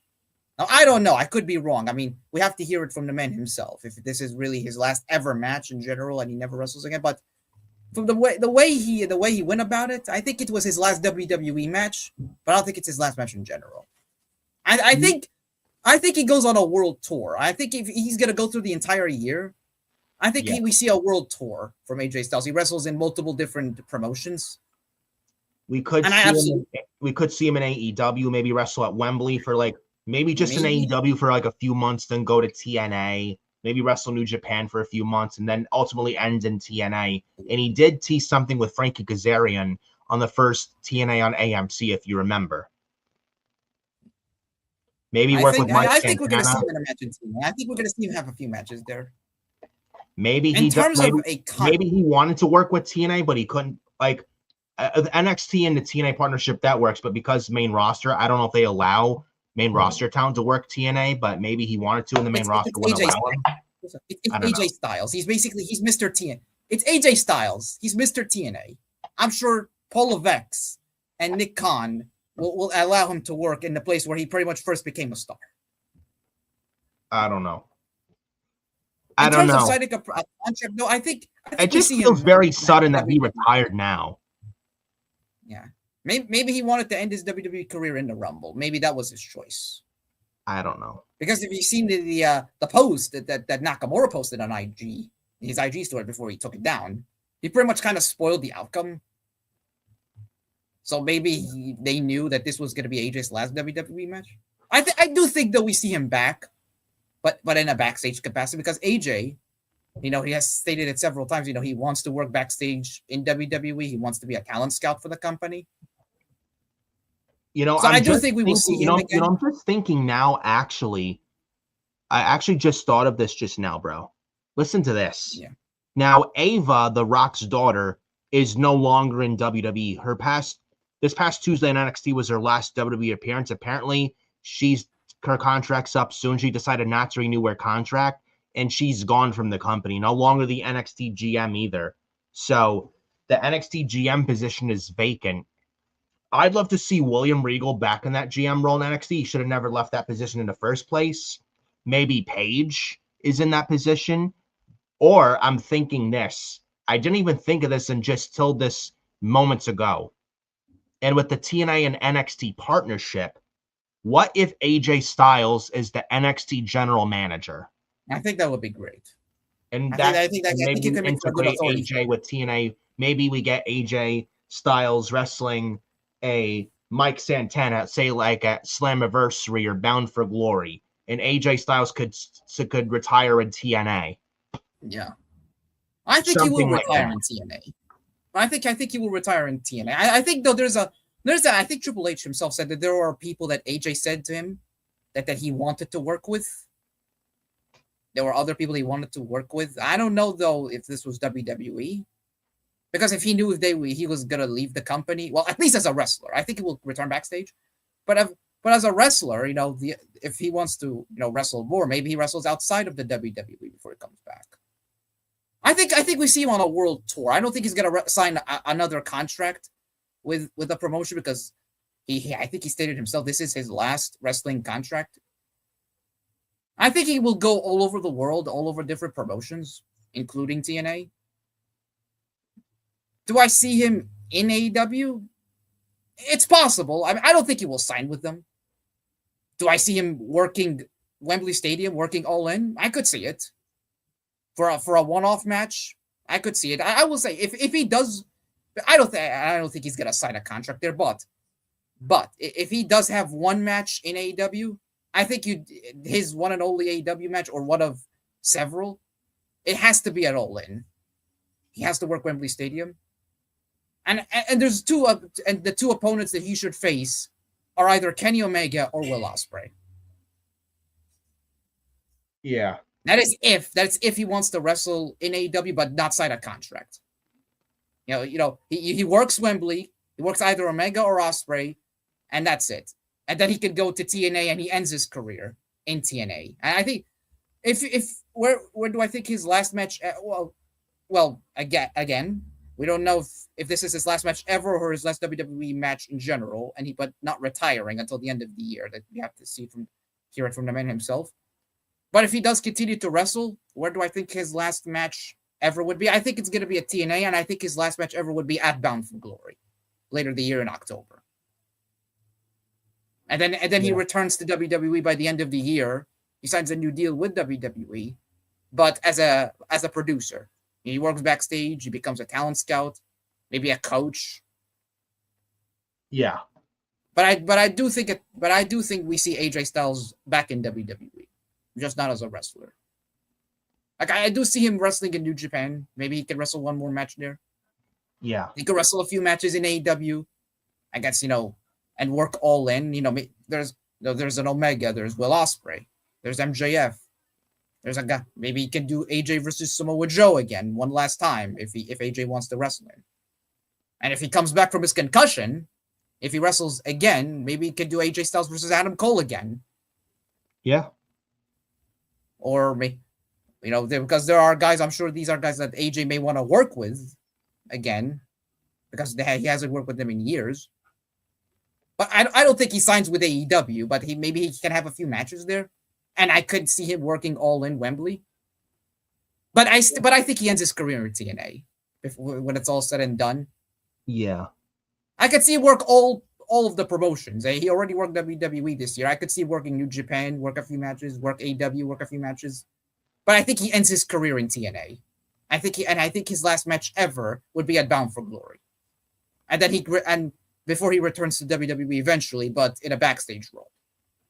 Could you see AJ Styles also inducted into next year's 2027 WWE Hall of Fame? Oh, absolutely. He's a first ballot WWE Hall of Famer, and I think we do see him as well inducted into the TNA Hall of Fame. Yeah, maybe he gets inducted this year. You never know. Yeah, maybe he gets inducted this year if they want a headline inductee into the TNA Hall of Fame for 2026. I think AJ Styles should be at the top of the list. Absolutely, because he did state that he doesn't want to be inducted into the TNA Hall of Fame while as an in-ring performer. Still, he wants to be inducted when he's retired, when he's done, when he never wrestles again. I think this year is the perfect time to induct him, either this year or next year. But I think it's going to be. I think 2026 is going to be the year where AJ is inducted into the TNA Hall of Fame, and 2027 he gets inducted into the WWE Hall of Fame. Yeah. Yeah, I think TNA Hall of Fame, he gets inducted in this AJ Styles this year, and then next year's Mania, I think he gets inducted. Next year's Hall of Fame, he gets inducted in 2027, going into WrestleMania for 43 in Saudi next year.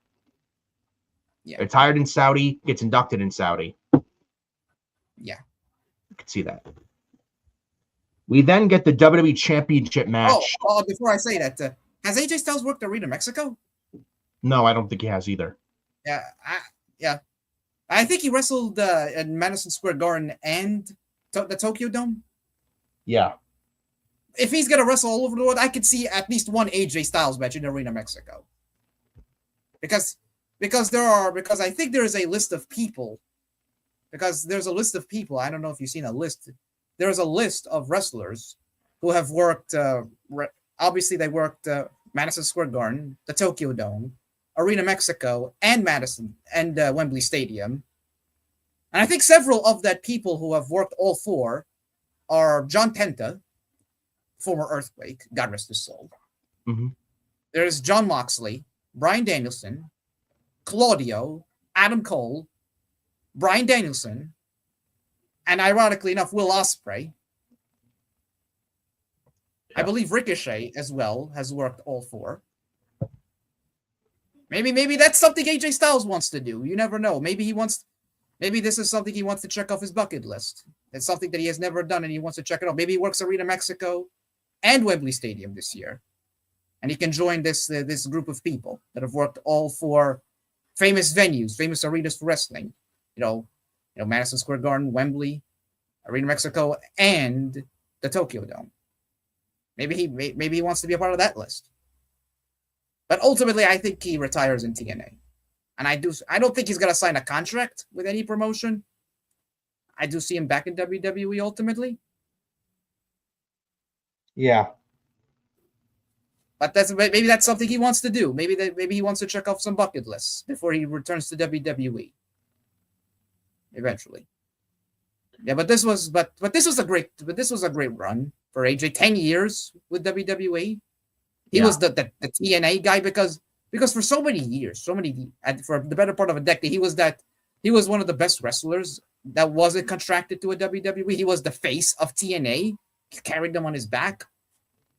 Then he went to New Japan and he became the leader of Bullet Club. He was a 2-time IWGP champion. He worked with Okada, Nakamura, and Tanahashi, these guys. Mm-hmm. And this is poetic as well, the way with the Royal Rumble this year. It's poetic. His WWE debut, and he did wrestle for them before, 2002, he episode of Jacked against the Hurricane, I believe. But he made his official debut as a WWE superstar. His official debut was the Royal Rumble in 2016. 10 years later, his WWE career ends at the Royal Rumble. 10 years later, in 2026. And quite frankly, his run, just like his nickname, was phenomenal. Multi-time WWE champion, multi-time US champion, IC champion. He main evented WrestleMania against The Undertaker. He was The Undertaker's last opponent. Yep. This was a phenomenal career he had. Whatever he does next. Yeah, whatever he does next, I wish him the absolute best. And thank you, AJ Styles, for a great 10 years with you in WWE. Yeah.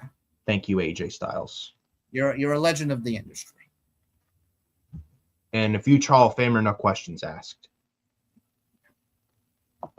So then moving on to the WWE Championship match, Drew McIntyre versus Sami Zayn. Now, this felt more like Drew dominating Sami more than anything. We did get Drew retaining with two Claymores, second for great measure, and Drew retained. He wasn't going to lose here, but Sami will be a world champion. I could see next year's Mania Sami being world champion, just not right now. Yeah, this is honestly what it felt like. There wasn't much story going into this. Sami just won a fatal four-way. This wasn't much going into it. Yeah, this was pretty much, they wanted to give something for Drew. They wanted to give him his first. Like Sami will be a world champion, but you got to give more of a story with that, and then just a few. Yeah, they wanted to give something for Drew, give him his first title defense, and Sami is very popular in Saudi Arabia. Mm-hmm. That's honestly what it felt like. It was just you know what I think of. It was basically the cool down match. They needed something to because after the Gunther AJ match and the emotional ending to AJ Styles' WWE career, they needed something to quiet down the fans before they react again for the men's Rumble match. Yeah. This was a good match. I know. Don't get me wrong. This was a good match, but it wasn't their best match. It was basically. It honestly felt more something to give for Drew, because they needed him to be on the card and give him successful time defense. Yeah. And Sammy didn't get much reaction here, which I was shocked. Honestly, I think the crowd was deflated after the AJ loss, because he did the emotional walk. He walked out. He said goodbye. I think they were deflated. It kind of hurt the match. Yeah, that's a good point. Yeah. But Drew McIntyre wins, as he should. He's going to go to WrestleMania as a WWE champion. Or does he lose the title to Chamber? Especially what happened in the men's Rumble. I think he goes to Mania as the champion. I would hope so. Yeah. I would hope so. There's honestly not much to talk about, honestly, with this match. It just kind of felt filler. It felt like underwhelming. And nobody expected Drew to lose, especially after he won the championship just recently. I don't think anybody expected him to lose. It was predictable. Yeah. But then we got the men's Royal Rumble to talk about. Number 1, Oba Femi. An NXT call-up, not associated with Raw or SmackDown yet. And Oba Femi's number fucking 1. This was a surprise. Honestly, I was surprised that they had him enter the Rumble from the very beginning. I actually thought they would wait until at least maybe number 15, for instance. And he got a good reaction in Saudi. Yeah. Yeah, he was one of the most over guys in that match. When that opening theme music hit, and the fans chanting "Whoo!" and Oba. This is one of the very few Def Rebel songs that actually is not bad. Yeah. One of the very few. He looked like a superstar out there. From the entrance and the crowd reacting, he looked like a star. And he's going to be a big... And he was dominant in that match as well. We talked about Lash Legend and how you make a star. This was a star-making performance as well for him immediately on the main roster. He eliminated 5 people in this match, bro. Yeah, he looked incredibly strong. They made him look like a threat out there. They made him out there to look like a star. They did. This is how you make a star right here. And he's going to be one of the future pieces for years and years to come, I'm telling you. And he's going to do very well for himself. He's going to make a major splash on Raw or SmackDown, whichever brand gets him. So then we get number 2, Braun Breaker. And before this match, it was said that Braun Breaker was entering the Rumble tonight at number 2. Now, you watched SmackDown last night when Nathan Frazier and Fraxium and Axiom, during the Axiom and Johnny Gargano match before that match happened, with Fraxium making their entrance last night on SmackDown. Yeah, someone in production, I'm sure, is fired. They put a bottom graphic, Braun Breaker number 1 in this year's men's Royal Rumble. Yeah. Someone in production, I'm sure, was already fired after that. I'm sure. Yeah, because they spoiled what number Braun Breaker will be entering in the Royal Rumble match. Man, what the fuck was that, I would love to put a fly on the wall to see Triple H's reaction. Dude, what the fuck was that, man? But Braun Breaker was number 2, though. But then before the match even began, before the bell even rang, before Braun could even get in the ring, this masked man comes out, curb stomps Braun, throws him in the ring, the bell rings, throws him in the ring, the bell rings. Then Oba eliminates Braun in seconds like that, after Braun got pretty much screwed. Now, I don't know, they didn't even follow up with the rest with the masked man here. I don't know what they're doing here. Do you think Braun Breaker's buried at all? I don't know if it feels like a burial to me. Like how, I don't know, like we didn't even get Braun and Oba in this thing to start off the match, and this masked man, I don't know, like I don't know how you feel about this masked man stuff. It feels so simple, but I don't know who this masked person could be. he did fuck over Braun Breaker, and I do think Seth Rollins is back before WrestleMania. I think we get Seth versus Braun at WrestleMania. I do. With no title involved. I don't think it needs a title. And it makes sense for Seth versus Braun at WrestleMania. It makes sense. Yeah, I don't think it was a burial. I mean, I do wish that we got that stare down with Oba and Braun in the match. Yeah. But I don't think it was like a burial. I think what this tells me, I think it was Rollins. I don't know if it was him under the mask or somebody. It was somebody who did it. Somebody else who did the curb stomp, but then eventually it will be revealed as Seth Rollins. But I do think Seth is back right before WrestleMania, because why would they do this angle? It was odd, but I don't think they would do this if they didn't think Rollins would be back in time for WrestleMania. I agree. Because you got to remember as well, Braun Breaker, he was the reason, the Vision, Braun Breaker, Bronson Reed, they were the reason why Seth Rollins had to vacate the World Heavyweight Championship in storyline, and they kicked him out of the Division. Braun has been, he's been chasing the World Championship for months. He almost won it at the first Raw of 2026. So this is Seth Rollins' way of getting back at Braun Breaker, preventing him from winning the Royal Rumble and get another shot at the World Championship. Yeah, I do think we see. I think Rollins will be back in time for WrestleMania. Maybe we see him at the Elimination Chamber.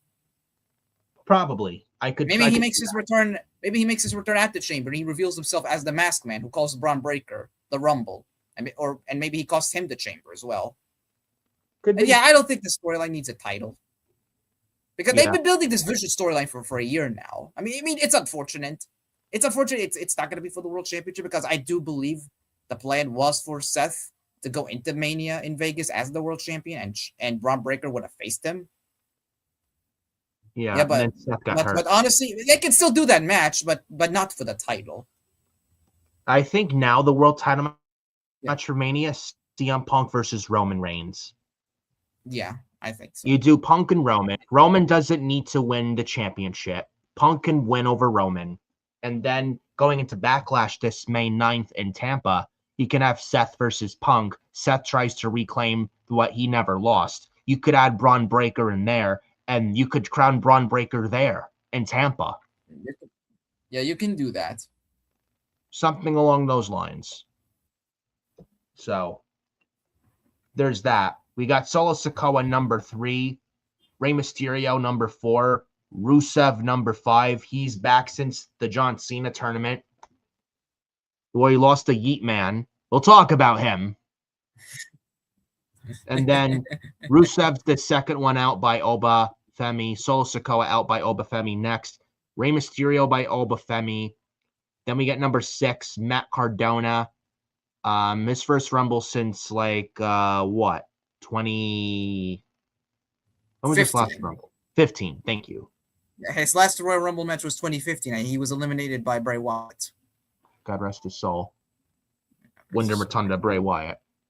And Matt Cardona is out shortly by Oba Femi. So Oba Femi has so far gotten 5 eliminations. Yeah, this was dominant. I don't know if I really liked what Matt Cardona could have been there longer, but I mean, but building up Oba Femi, I understand what they're doing. Yeah, I can understand with Oba. I think though with Rusev, it's kind of odd. And honestly, this is a similar problem with the Women's Royal Rumble, where there were so many people like in that match that were eliminated so quickly. There were some people that were eliminated quickly. Some I didn't like. Yeah, like there were a lot of people that should have been there longer than they were. I think Rusev is one of them. Like, how long was he there? 20 seconds? Yeah, he wasn't even there that long. Yeah, I think he should have been in there that long. And honestly, it goes back to our statement. Like, honestly, WWE Triple H, they just wanted to get the hell out of there immediately. They only put on a show because, they were contractually obligated to. I mean, they're professionals. I'll give it to them. They're professionals. They got their Saudi money, but yeah. I mean, they're professionals. I mean, they're gonna put on the show as scheduled. But it's like you can tell, like it kind of felt like they were going through the motions. They just wanted to get the hell out of there as quickly as they got in. This would have been much better off had the Rumble been in somewhere in the United States or in like in the United Kingdom. Would have been much better off. Yeah. This is why I said I've said it before, I'll say it again. They please don't do the Royal Rumble in Saudi Arabia ever again. If what we got here, if this was what we saw here. I don't think the Rumble should have been in Saudi this year, and I hope they don't go back to Saudi for the Rumble again. I think the Rumble in Saudi was a mistake. Yeah. Then honestly. again, is anybody gonna turn down a big money offer? I mean, I wouldn't turn down a big money offer if you were offered $200 million to put on one show. Would you turn that down? No, but if it's like TKO doesn't really give a fuck. They don't. Yeah. You know, but we did get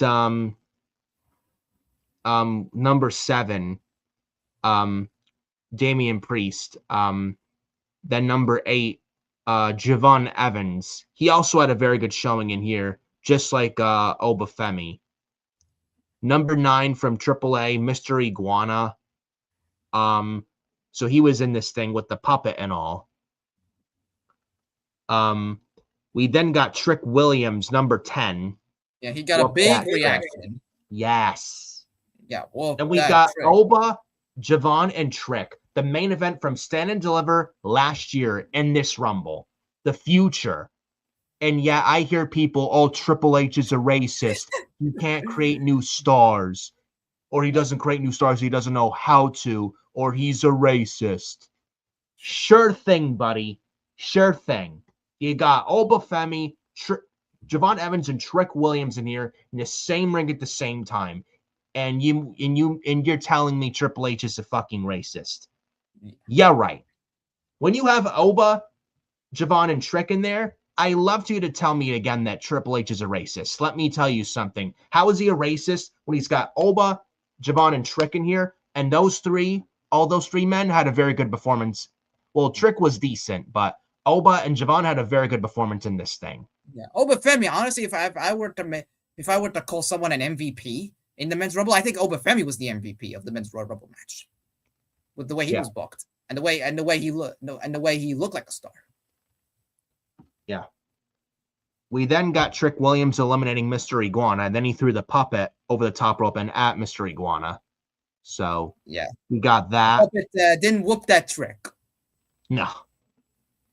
We then got Cody Rhodes, number 11. He got a big pop. He got fans singing his theme. He got a big pop. And pyro go off and everything. We then had El Grande Americano, the Kaiser Americano. Gracias. He was in this. He was number 12. Number 13 was the original El Grande Americano. Gracias, or Chad Gable. But it wasn't Chad Gable shown. But it is definitely Chad Gable. It's obvious who it is. With the physique and the pecs and the German. Yeah, it's obvious who this is. Yeah. Chad Gable, his first appearance back since June. I believe his last match was Money in the Bank last year. The one where Seth Rollins won. Yeah. When he was the original Grande Americano, but then he got hurt. Yeah. So we got El Grande 1.0 and El Grande 2.0. Well, Chad Gable, so it looks like Chad Gable will be back this Monday in Philadelphia. Don't be surprised if we get that. And I think he will. Honestly, I think one of the things that they did good there in this match, and I think I explained it as well with the women's story. Yeah, another thing they did good with this Rumble match as well. Yeah, exactly. Telling story and building a match for WrestleMania. You see the direction that they're heading in and what the matches will be for WrestleMania. Yeah, I think one of the matches for Mania is Chad Gable versus Ludwig Kaiser. I agree. Yeah, El Grande Americano against El Grande Americano.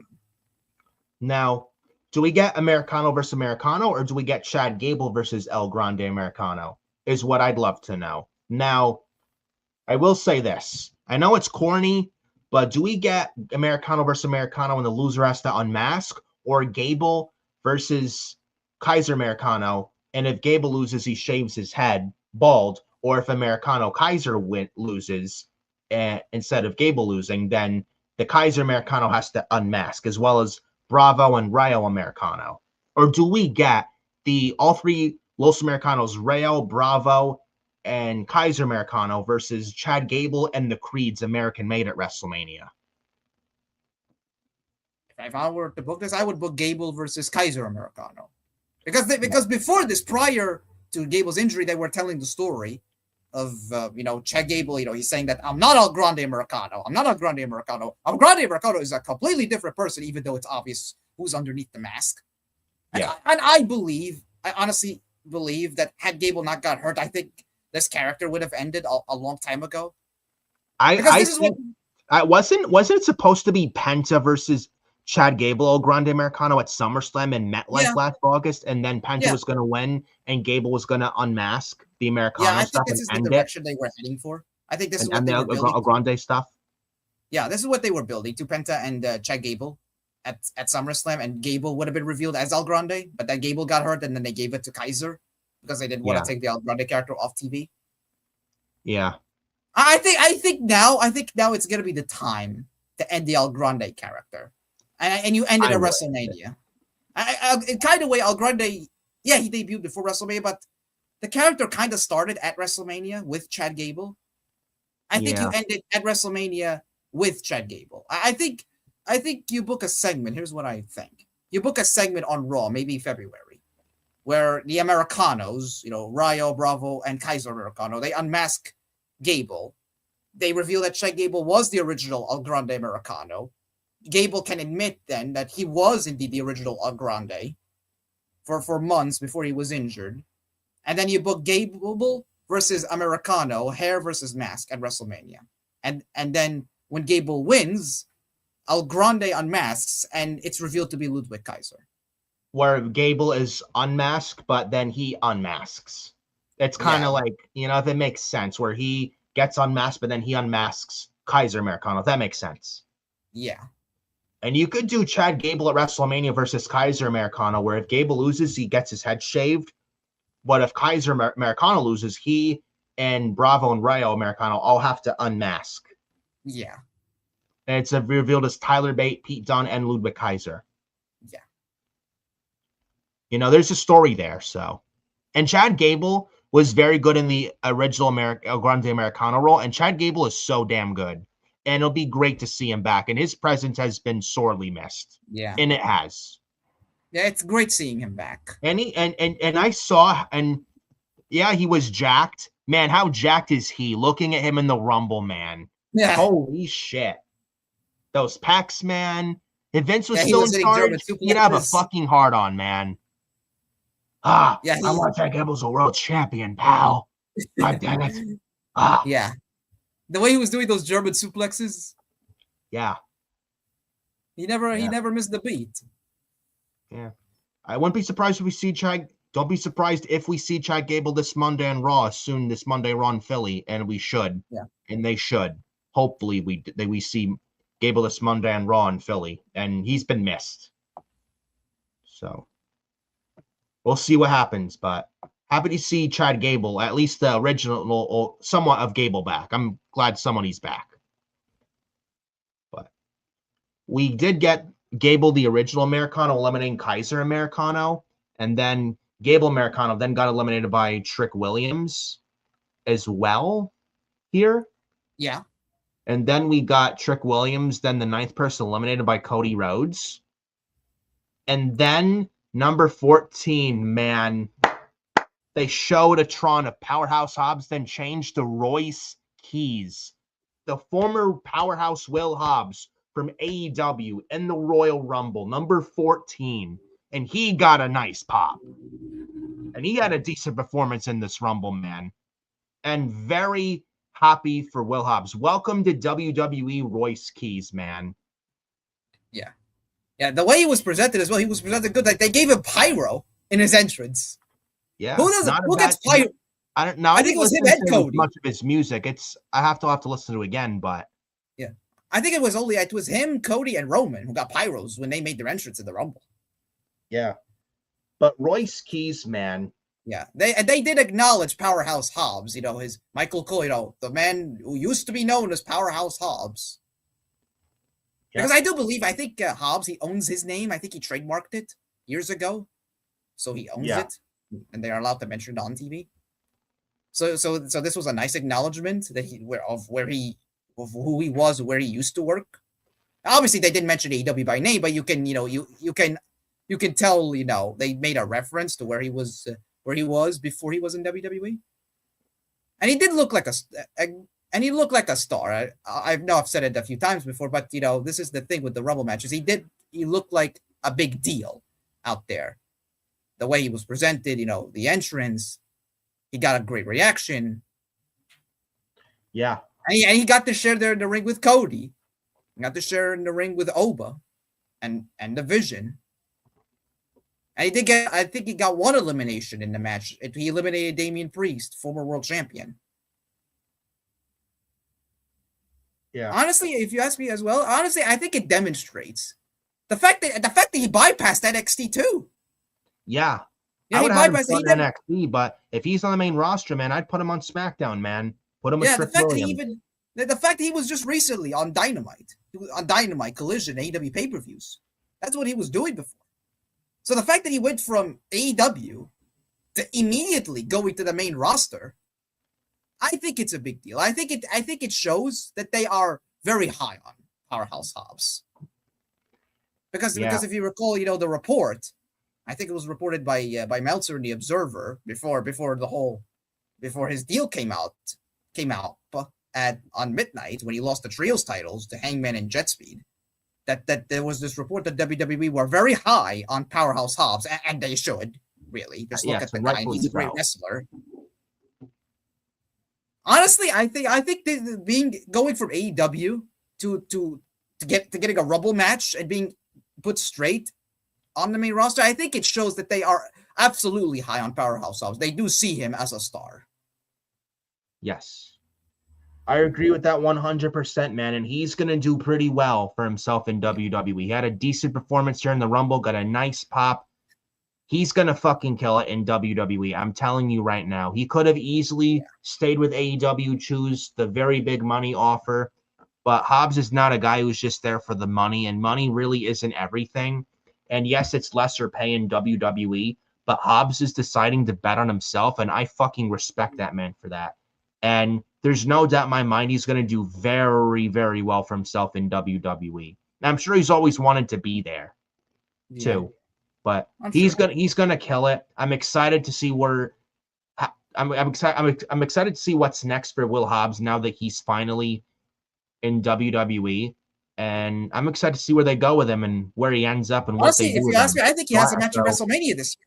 So I'm very interested to see what he does. Yeah, honestly, I think he has a match at WrestleMania this year. If you're debuting him this quickly on the main roster, no NXT run, even for a few months, if you're debuting him this quick on the main roster, you're having him at the Royal Rumble, I think he has a match at WrestleMania. Probably. Now, I mean, we talked about Trick Williams and Carmelo Hayes in the U.S. Title thing. Maybe he can put Will Hobbs in a U.S. title match at WrestleMania. Maybe, or maybe have him be the muscle for Trick Williams with the U.S. title at WrestleMania. I don't know. I'd love something like that in my personal preference opinion. Or I'm just thinking this. I don't know how likely it would be. I don't know if it would be a good idea or if it would be a good thing. Cody Rhodes last night on SmackDown in Saudi teased the heel turn. What if we get Cody, Fatu, and Drew, and what they set up, how Cody got eliminated and how Fatu didn't like what happened, how Cody got eliminated in this Rumble here? I think we could get Fatu, Cody, and Drew in a triple threat at WrestleMania for the WWE Championship. I don't think Cody and Drew is the match, and I don't want to see that. And you got to have Fatu should be in this thing. I'd say Fatu wins the chamber and Cody politics to get in the match. What if we get Cody winning this triple threat at WrestleMania for the title against Drew and Fatu, and Cody goes heel, but he forms how Randy Orton in 2009 formed the legacy with Ted DiBiase Jr. and Cody Rhodes? Maybe Cody could form his own legacy in WWE with Cody as the role of a leader, Randy Orton, and then as a DiBiase Jr. and Rhodes, you have Ricky Saints called up from NXT, and then Powerhouse Hobbs. You can do that. And Hobbs, Ricky, and Cody all have history from AEW, and maybe you could call the group not the Legacy, but like the Nightmare Factory, maybe something like that. Maybe as a reference to you name them a group that is a reference to their AEW period. Then maybe like the Nightmare Club or the Nightmare Factory. Maybe. when you have Hobbs and Ricky paired with Cody Rhodes. You can do that. You know, I'd love to see that and have Cody win the title at Mania, go heel because of Hobbs or Royce Keys and Ricky Saints. You can do that. And there's a story there. Cody is a top heel on SmackDown as a WWE champion, aligned, and he's with Ricky Saints and Royce Keys. That could be interesting. I mean, if they want to turn Cody heel, that could be an interesting. You have a Nightmare AEW like alumni Nightmare Collective Factory group faction running roughshod on SmackDown with Cody leading. You have Royce Keys in there, get Ricky Saints, maybe get someone like Ethan Page or Lexis King in there. You could have fun with that. I don't know if it would ever happen, but it's something just to throw out there. I think it would be fun. Yeah, I'd love to see that. Yeah, with Royce Keys, he's gonna do big things in this company. I mean, he got a nice reaction in the Rumble. I mean, for a guy who was, for a guy who has never been to Saudi Arabia before, I believe at least, for a guy who has never wrestled in Saudi before, he did get a nice reaction. He eliminated a former world champion in Damian Priest, and he had a decent showing. He's gonna do great things. Absolutely, he's gonna kill. I'm putting him on SmackDown. If Oba goes to Raw, I'm putting Hobbs on SmackDown. Yeah, I would not have Royce Keys and Obafemi on the same show at all. Don't want one to get overshadowed over the other. And Royce Keys didn't he stare at Obafemi in this match? I think. But that was a nice stare down with Royce Keys and Obafemi. Yeah. But then he got Austin Theory, but like I said, but with Royce Keys in WWE, I am looking forward to him in WWE. He's gonna fucking kill it. Zero questions asked about that. So then we got 15 Austin Theory, 16 Bronson Reed, and Royce Keys and Bronson Reed did have a stare down. That was nice as well. He got double teamed though by Theory and Reed as well, did Royce Keys. Number 17, Ilya Dragunov. 18 from AAA, La Parka. I don't know why he was in this. I would have had someone else like Finn Balor or Chris Jericho in there, which, by the way, Jericho is not in this match. I don't know if Tony Khan's trying to renegotiate hard with Jericho just to keep him away from WWE. I don't know if Tony Khan's this petty. I mean, Jericho's contract is expired with AEW. He's a free agent. Yet his name is still on the roster page. I don't know what's going on. I don't know if Jericho got injured and Tony Khan's tacking injury time because he's petty and he really doesn't want Jericho going to WWE that fucking bad because Tony's that petty of a bitch. I don't know what's going on there. I don't think he was injured in AEW. I don't think he was. I hope not, and I hope not. And if he was in Tony Tack's injury time, that really says a lot about Tony. And I don't like that at all. No, I did make my research. He was never injured. I don't know. Maybe Jericho did not want to return in Saudi. Maybe they want to save his return for the States. I think that's the reason. If that's the case, If that's the case, I can't blame him. Yeah, maybe they. I think it's more so maybe they wanted to save his return for the United States or Canada if they ever run a show there again. And plus, isn't Jericho soon to tour with Fozzy in February? Yeah, he's gonna tour with Fozzy. I think February and March. So maybe they're not. So maybe we don't see him this Monday on Raw in Philly. Maybe they hold him off till, I don't know, after Mania? I don't know. I think he does a tour in February and March. Maybe we don't even see him on WWE television or AEW television. But honestly, I don't think we see him on AEW TV again. I don't think so. I don't think, in terms of a return. There's nothing left for Jericho there in AEW. Yeah. Yeah, I don't think we see him again on AEW television. I honestly believe 100% he's gone. In terms of a WWE return, I don't think we see him until at least after WrestleMania. If he does return, which I still think he will, I think we see him on the Raw after WrestleMania. Yeah. Especially, with the Fozzy tour in February and March. That's probably what's in the way with this. Yeah. I think he finishes up the tour first, and then this is where we finally see him back on WWE television. And maybe it's best to debut him after WrestleMania. Yeah. I would say. But we did get La Parka from AAA number 18 as well in this thing. We did get Damian Priest eliminated by Royce Keys. And they got Royce Keys eliminated by Bronson Reed. We also got where is it here? 12th elimination. La Parka by Austin Theory. And then we got Dragon Lee come out, number 19. Logan Paul from number 20. Logan Paul number 20 comes out as well. LA Knight, yeah, number 21. I'm happy he was in this thing. I was actually pulling for him to win, but then he got eliminated by Cody. It was like, yeah, he lost. I don't know. Or do we get LA Knight Chris Jericho at WrestleMania still? I don't know. I mean, I honestly thought he would. Or maybe they do what they did with Cody going into WrestleMania 38, LA Knight versus a mystery opponent, and it's Chris Jericho. Maybe. Yeah, something like if that. If he's not going to be out the Raw after WrestleMania, and if his Fozzy tour is done in March, I think maybe he returns at WrestleMania. Maybe you do what they did with Orton last year, where he did an open challenge and it was answered by Joe Hendry. Maybe put LA Knight in a similar role here. Or like Cody, or Cody and Seth from WrestleMania 38, night 1 in Dallas.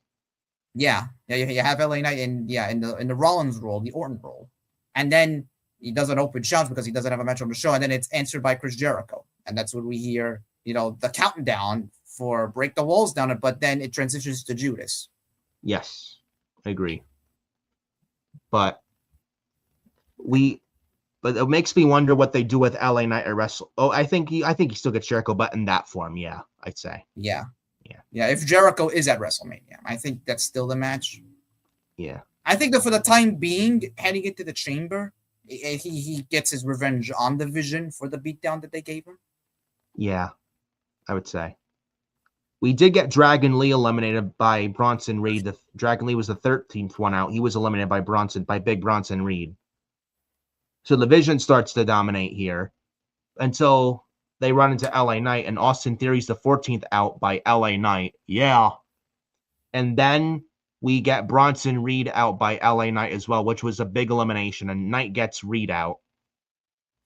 And then we get LA Knight number 21, like I said. Number 22, Brock Lesnar, with Oba Femi still in the match, and business picks up once again with Brock.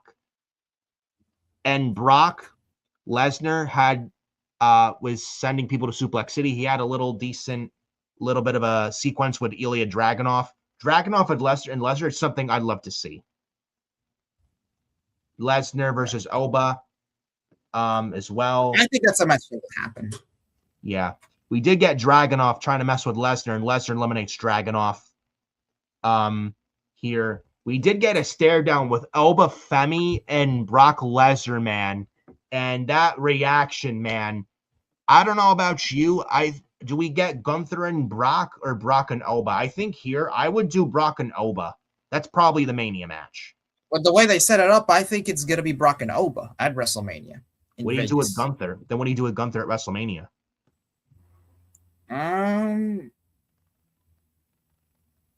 don't know. Good question. I think he will be on the WrestleMania card, though. Still, but then what do you do with Gunther that's meaningful? He retired AJ Styles. Yeah, I don't fucking know. I don't know. I'm trying to think of something that would be reasonable for Gunther at WrestleMania, bro. I honestly. I mean, do you do if it's gonna be Brock and Oba? I mean, you get Seth versus Braun, Punk versus Roman. It's tough, man. It's tough. Balor versus Dominic. Gunther versus Royce Keys, maybe. If they really want to strap the rocket to Royce quickly. Yeah, but Royce Keys should be on SmackDown though. I have no idea, man. I really, really don't know. Or do we get some kind of a legend Derek versus Gunther or something? I don't know who they can bring back. Yeah, I don't know who they can bring back. RVD maybe? Nah. He's available. And there's no. Where's the story? Yeah, Gunther ending another career. That's the story. Yeah, but I'm gonna need more than that, bro. I don't know, man. I really, really don't fucking know. I wish I could tell you, but I don't Well, know. we'll see what happens. We'll see what happens. Yeah, but hopefully they can figure out something. But maybe Rey Mysterio and Gunther, but there's not much of a story. Yeah, I don't know. This is why I feel Rey like Mysterio Gunther. isn't going to retire. This is why Gunther and AJ should have been at WrestleMania instead of the Rumble. Yeah, honestly, In all I don't honesty. see Rey Mysterio retiring this. No, he's not. So I don't think Rey is going to retire at WrestleMania. I don't see him retiring, not now at least. Yeah. Anyone in the comments section, if you have an idea of what you would do with Gunther at Mania, leave it down in the comments. We'd love to hear your thoughts on what you would do with Gunther at this year's Mania. That would be something of value and meaningful with stories. So any ideas for Gunther for this year's Mania, drop it down in the comment section. We would love to hear that. We would love to hear what you think and your thoughts.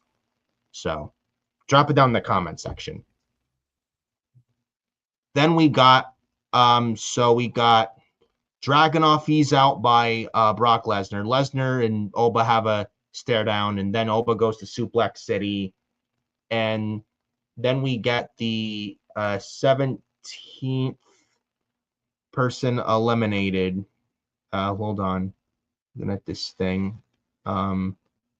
So we then, after Brock Lesnar comes out, we got The Miz coming out, number 23. He tries to slide in the Rumble, then he slides out, then slides in when Oba gets attacked by several people, and so does Brock. Then they shove everyone away like raw. Or push everyone away, raw, like squat, like raw. And that kind of stuff. And then Miz gets his ass handed to him as we expected. He gets sent to Suplex City. As per usual. Yep. And then Rey Fenix comes out, number 24. He gets eliminated quickly by Brock Lesnar. I hated this, man. They did Rey Fenix fucking dirty here, and I do not like this at all. I don't hate WWE, I don't hate Triple H, but I have to call this out. This was bullshit what they did to poor Rey Fenix, man. They got to do something with him. I wish they get back the Lucha Bros back together, Rey Fenix and Penta on Monday Night Raw. Just give me Lucha Bros and Usos at WrestleMania for the World Tag Team titles and call it a day. That's what I feel like they need to do. Poor Rey Fenix, what they fucking did to him here. I don't know if this was Road Dogg or Bruce Pritchard. Clearly, someone like Bruce has to hate Rey Fenix.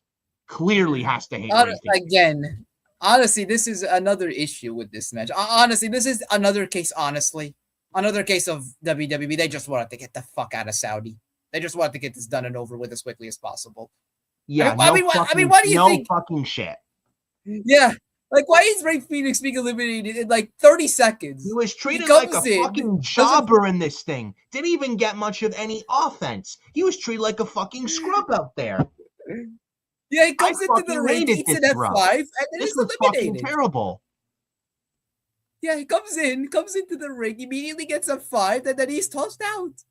Yeah, tossed out like a piece of fucking garbage. Yeah. A lot of these people, that. a lot of the guys in the match, and we explained it also with the women's match, a lot of them, they should have lasted longer than they did. They were eliminated. If anything, they were eliminated far too quickly. Yeah. I don't even think Rey Fenix lasted a minute in this match. No, not even 30 seconds. This was fucking terrible. Whoever in creative, Road Dogg, Bruce, or any other fucking geek like Bruce or Road Dogg, whoever thought this was a good idea, fire them on the fucking spot. Seriously. This was horrible. We then get Obafemi the 18th out by Brock Lesnar. So there's that should be the Mania match, Oba versus Brock. I would do that at WrestleMania. Yeah. Now this was a good showing from Obafemi. Very good showing. I think he was the one who lasted the longest in the match as well.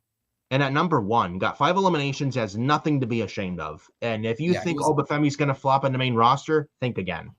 Yeah. The guy with the most eliminations in this match. He was there with Brock. He was there with Royce Keys and The Vision. He was there as well with Javon and Trick. Yep. He looked great out there. Yep. The sky's the limit for him. Absolutely. And then we get number 25, Yeet Man. Excuse me. Yeah, I don't blame you one bit. Last year's Rumble winner, who, by the way, Michael Hayes pitched for Jey Uso to win last year's Rumble. Thank God he didn't get his way this year, with Jey Uso winning the Rumble again this year. And Jey Uso, he's in the upper level in the arena, like where the middle section where the crowd is, yeeting. He's taking forever fucking yeeting. And he just wants to yeet, yeet, yeet. And then during this, I think it was during this, Brock Lesnar's out by Cody Rhodes and LA Knight. Like, what the fuck was that? Like, what was that? I mean, I don't mind Brock getting eliminated by two people, and it takes two people to get Brock out. But, I mean, they didn't even show much about with when Jey Uso was showing much yeeting. Like, what the hell was that, bro? What the hell was that? So Jey Uso yeets and yeets. Then he gets in the ring. And you see why I don't like Jey Uso with his overratedness with the yeeting. He goes, and they do his music and he yeets again. And then they have the countdown ticker. And the next entered 26, Roman Reigns. And I'm telling you, bro, when Roman Reigns came out, like 10 seconds after Jey Uso decided to yeet again in the ring. And this is what I hate. And you see why we don't like Jey Uso? You're in the Rumble and you're yeeting in the Rumble? Are you fucking kidding me? You're in a Royal Rumble match. It's every man for himself. It's every man for himself. Where you if you get eliminated, that's it. You're gonna get thrown over the top rope at any moment. Yeah. And you are focusing on fucking yeeting. Why? Can Michael Hayes get enough of the fucking yeet? Remember, this is the same man, Michael Hayes. He pitched for Jey Uso to win the Rumble last year on. You watched WWE on Raw. Remember that? Embarrassing. Like, bro, you are in a Royal Rumble match. There are 29 others. Well, there were already, like, how many people were eliminated by that point? What, 17? 18 people? Yeah, at that point, yeah. Yeah. There's like 10 more left. Why are you fucking yeeting when you know that somebody could just easily sneak in and eliminate you and take advantage of your fucking stupidity? And then during this yeeting, Lesnar's out by LA Knight and Cody Rhodes. Like, what the fuck? Okay, like, you're eliminating Brock Lesnar. It means nothing. Oh, well, you're just being negative. It means something because it takes two people to eliminate Brock. Oh, stop complaining. No, we're complaining because we give a fuck. We're complaining because Brock Lesnar. Give a fuck. Why you eliminate Brock Lesnar in the Rumble yeeting? Yeah, and you're eliminating Brock Lesnar. You know what, Brock Lesnar, when somebody eliminates Brock Lesnar in a Royal Rumble match or a name like Brock, it should feel like a big deal, right? Yep. Right? It should feel like a big deal. Brock Lesnar gets eliminated, and it means nothing. You would never even know he was eliminated because they were focusing too much on the fucking yeeting and the entrance. And then Jake decides to yeet again. Then the in the ring, comes on. That's exactly what I paid to see a Rumble match for.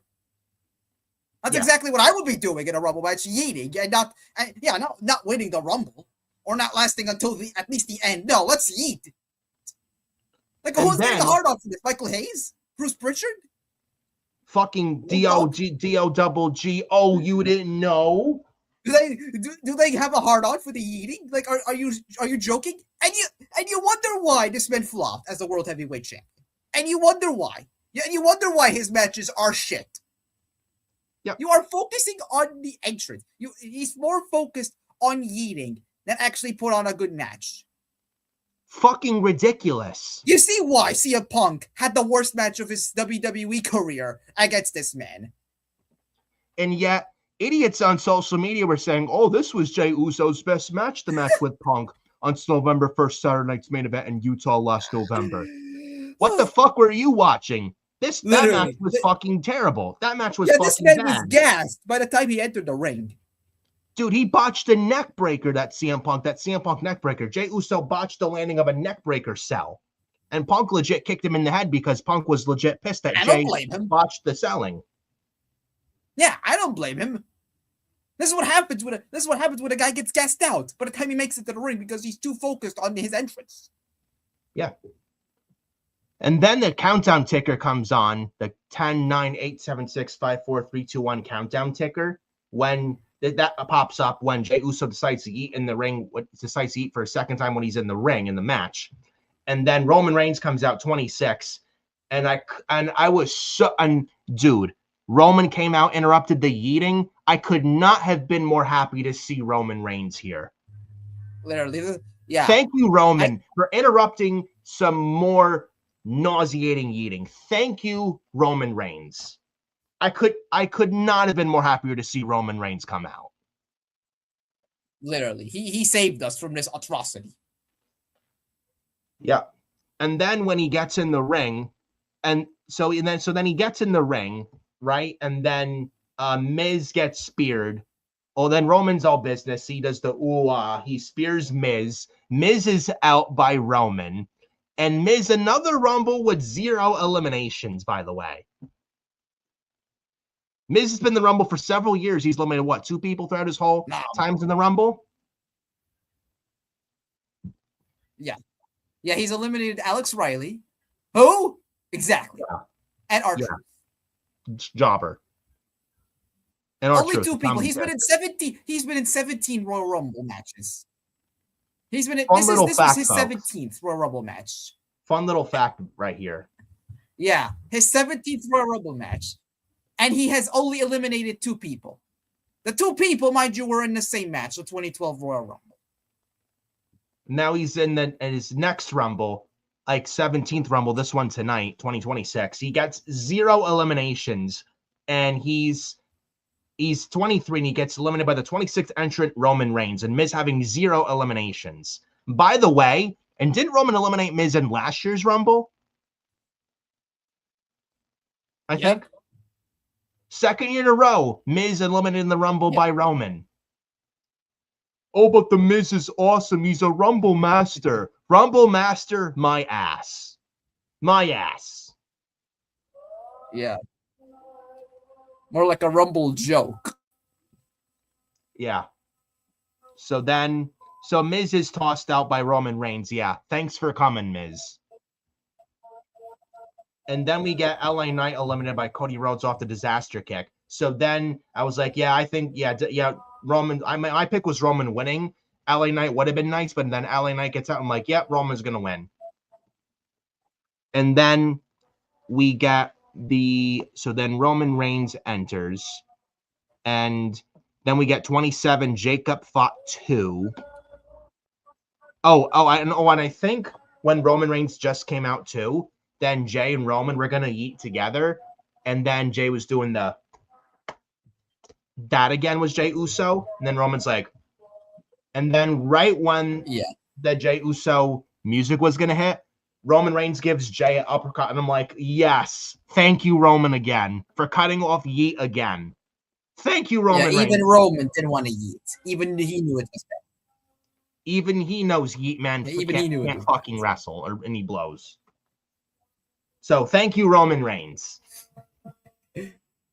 So then we get 27, Jacob fought 2. 28, Penta, Zero Miedo. Last year he was number 2 in the Rumble. This year was 28. And then we get 29, Randy Orton as well. And then we get number 30, Gunther. I don't know if I wouldn't have had him in the Rumble, honestly. I would have had either Finn Balor or Chris Jericho. Honestly. Because Gunther had wrestled AJ early in the match. I don't think Jericho was even put him in the Rumble. He retired AJ. Did you really need to put Gunther in the Rumble? You know? No. I don't even think Jericho was in Saudi. Honestly, if Jericho was in Saudi, I think he would have been in the Rumble, but I don't think he was there. And also has his Fozzy tour. Honestly, why wasn't Finn Balor in the match? Well, Adam Pearce said that the Rumble's full. Bullshit. Rumble's full my fucking ass. Full. Yeah, that's a Pierce told you had Balor Mr. past Iguana, Monday on Raw. And no hate towards Mr. Iguana. No hate towards Mr. Iguana or La Parca. I mean, they're good. They're good guys. We like them. But you had Mr. Iguana and La Parca, two guys who don't even, at least they're not under WWE contract. They're under AAA contract, but they're not under WWE contract. And yet they are somehow in the men's Royal Rumble match. Yet there was no time for Finn Balor. Like, how does that work? They got to, I would say, do Balor and Punk for the world title in Chicago at the Elimination Chamber. I would do that. Honestly. So we did then get the 21st. So then the 22nd wrestler eliminated was Javon Evans off a midair RKO by Orton. Then Orton eliminates Javon. Now, they tried this spot. I remember the second NXT on the CW. They think they were in St. Louis, where Javon Evans tried a midair RKO by Orton in midair to Javon, but they botched it. This time they didn't. And it looked beautiful. Yeah. Midair RKO to Javon by Orton. Now, a future program with Orton and Javon, I'd love to see. I think they'll do that at some point. Yeah. Not now, but when the time is right, I'd love to see it. So then we got that. We then got the 23rd person eliminated, Penta by Gunther, as well. The 24th eliminated was now Cody Rhodes. Now, Cody Rhodes and Orton were double teaming Gunther. Then Cody cutters Orton. And then I think Fatu and Cody were going at it. And then Cody Roman. And then Cody was tossed over the top rope. He skid the cat. Then he was about to get in the ring from skid the cat. Then out of nowhere, the WWE champion, Drew McIntyre, claymores Cody and eliminates Cody in the Rumble. And Fatu was looking at Drew like, what are you doing? And Fatu didn't even like how Drew eliminated Cody, because Fatu looks like he was going to take care of Cody. And Drew eliminates Cody in the Rumble. I think we get Cody, Drew, Fatu, triple threat, WrestleMania, WWE Championship. I think that's a direction they go. I would give the Elimination Chamber to Jacob Fatu, and I would have Cody politic to get in the match and makes the triple threat at WrestleMania. I would not do Cody and Drew. We've seen that several times. And what do you do with Fatu? You can't leave him off the card. No. I would have the triple threat. What do you do with Orton? I have no idea. Honestly. But we'll see. But I mean, I would do Cody, Drew, and Fatu. What you do with Orton, we'll see. Maybe Cody and Orton, Orton one-on-one and Fatu and Drew one-on-one. Maybe. We'll see what they do, but I think the triple threat is looking like the likely direction they're going with, in my opinion. After what we saw here with how Cody got eliminated and how Jacob Fatu looked at Drew after Drew eliminated Cody. And those three have been feuding lately on SmackDown, so I think that's a direction they're going for WrestleMania 42. And then after Cody, Rhodes got eliminated by Drew McIntyre. Then Jacob Fatu from behind is eliminated then by Roman Reigns as Jacob Fatu. And then Jey Uso and Roman Reigns, I think they're about to buddy again. And then Roman Reigns punches Jey Uso. And then Jey Uso. And then Roman Reigns was about to run the ropes, hit the spear, but Jey gets the spear on Roman. And then I'm like, oh, God, please don't tell me Jey's about to win and be in the final four. I'm like, please, no. And then Jey, after he hits a spear, he picks up Roman, tries to throw him over the top rope, but Roman counters, and Roman eliminates Jey. And Jey Uso's eliminated. And I say, thank you, Roman Reigns, thank God, for getting Yeet Man out. And not another Yeet Man Royal Rumble. Thank you, Tribal Chief. Yes. Thank you, Roman Reigns. I could not have been more happier with Roman tonight. Seriously, I could not have been more smiley than I was. Yeah. On no planet should Jey Uso win another Royal Rumble. Again. Well, Michael Hayes pitched it last year. Well, this year he didn't get his way. Good. Yeah. Yeah, this I'm is where, sure yeah, Rikishi- back to the I'm tag sure- division where Jey Uso belongs.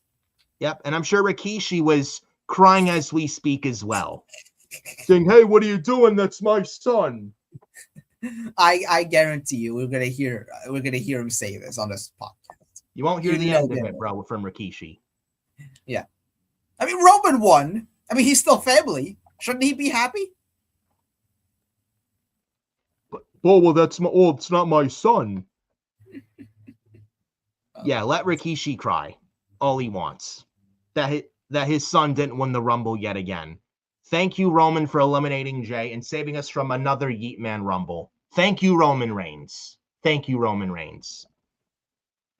So then we're down to the final four. Roman Reigns, Gunther, Randy Orton, and Logan Paul. So then we get Logan Paul eliminated by Roman Reigns. Roman Reigns going on Superman punch mode. And Logan Paul got laid out. Logan Paul was eliminated by Roman Reigns. And then we got Randy Orton hitting a RKO on Roman, which looked really good. Then Gunther tosses Orton out. Orton's out by Gunther. We're down to the final two, Gunther and Roman Reigns. Gunther's putting Roman Reigns in a sleeper hold, stuff like that. You got Roman Reigns hitting Superman punch and spear, and then Gunther's about to win, but then Gunther's tossed out by Roman, and Gunther's eliminated, and Roman Reigns wins the Royal Rumble for a second time in his career. And 11 years later, like exactly 11 years ago, Sunday, January 25th, 2015, Roman Reigns won the Rumble in Philly. He was booed out of the building. 11 years later, around the exact time, 6 days later, around this exact time, like year format. 11 years later, he wins the Rumble January 31st of 2026. Now, the only difference is Roman Reigns wasn't booed out of the building like he was in Philly. Remember that? Yeah, he was, this time around, he was actually cheered. So at least he was cheered. It wasn't a big major fan backlash, because I remember Royal Rumble 2015, he was booed out of that Philly building, and people were canceling the WWE Network. There were riots outside the arena, and fans were pissed. It was a big, big fan backlash around that Philly arena. It was crazy.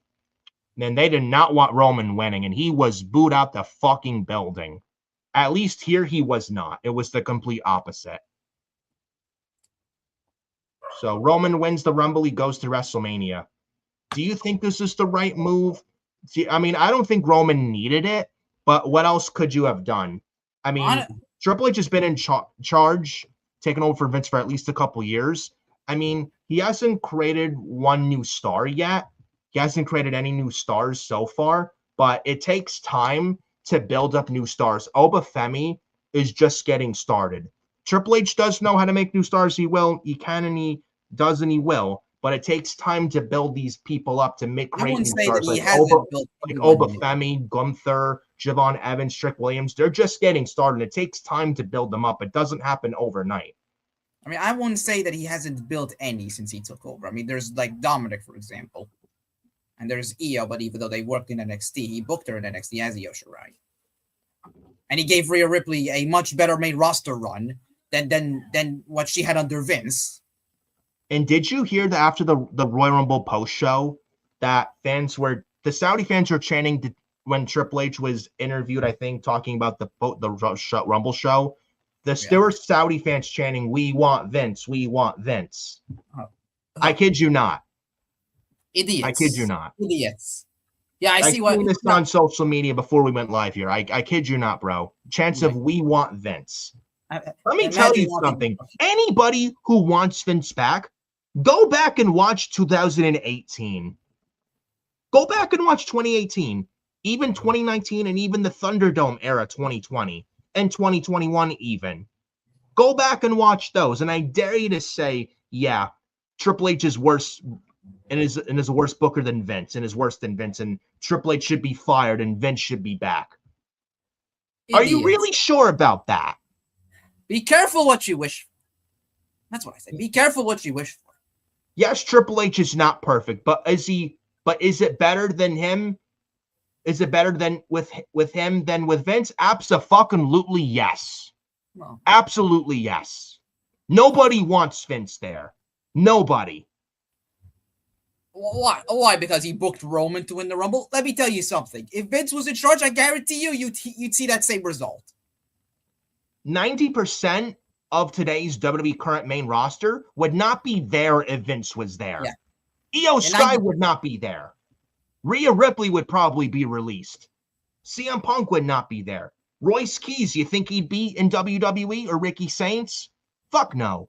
Ethan Page would not be there. Penta and Ray Phoenix wouldn't be there. You know, the AAA partnership, TNA partnership would not be a fucking thing. Carmelo Hayes would probably be released. Obafemi would not be booked right under Vince. Rusev would not be back. Aleister Black would not be back. Cody Rhodes would not be where he is today. Jacob Fatu would not be in WWE. Vince could have brought him in when he had the chance, and he didn't. You think Jacob Fatu would even stand a chance under Vince McMahon? Or even be brought in under Vince? Fuck no. Dragunov, he'd probably be released. Bronson Reed, he'd be released. Austin Theory, he'd probably be released too. LA Knight would be released. LA Knight was Max Dupree. He walked out, and he was on the verge of being released until Triple H took over in 2022. Damian Priest, remember that? He was almost released. Yeah, awful. Damian Priest, he was almost released by Vince. And he would have been. Chad Gable would be released too. Oh my God. Bailey would be released. Lyra Valkyria would be released. Kairi Sane would not be back. Oh my God, these people. Jordan Grace would not be there. Candice LeRae would not be there. So Ruka would probably get buried on the main roster by Vince, and she'd probably get released. Roxanne Perez would probably be released.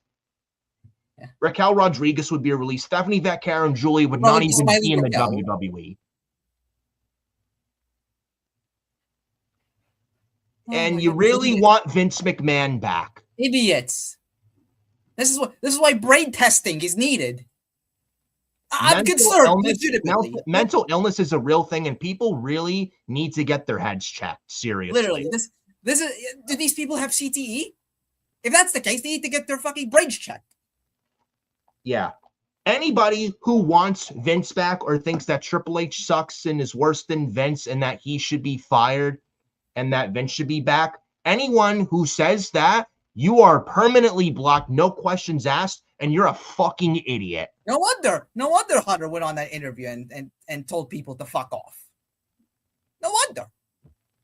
Imagine wanting that fucking old 80-year-old rapist back.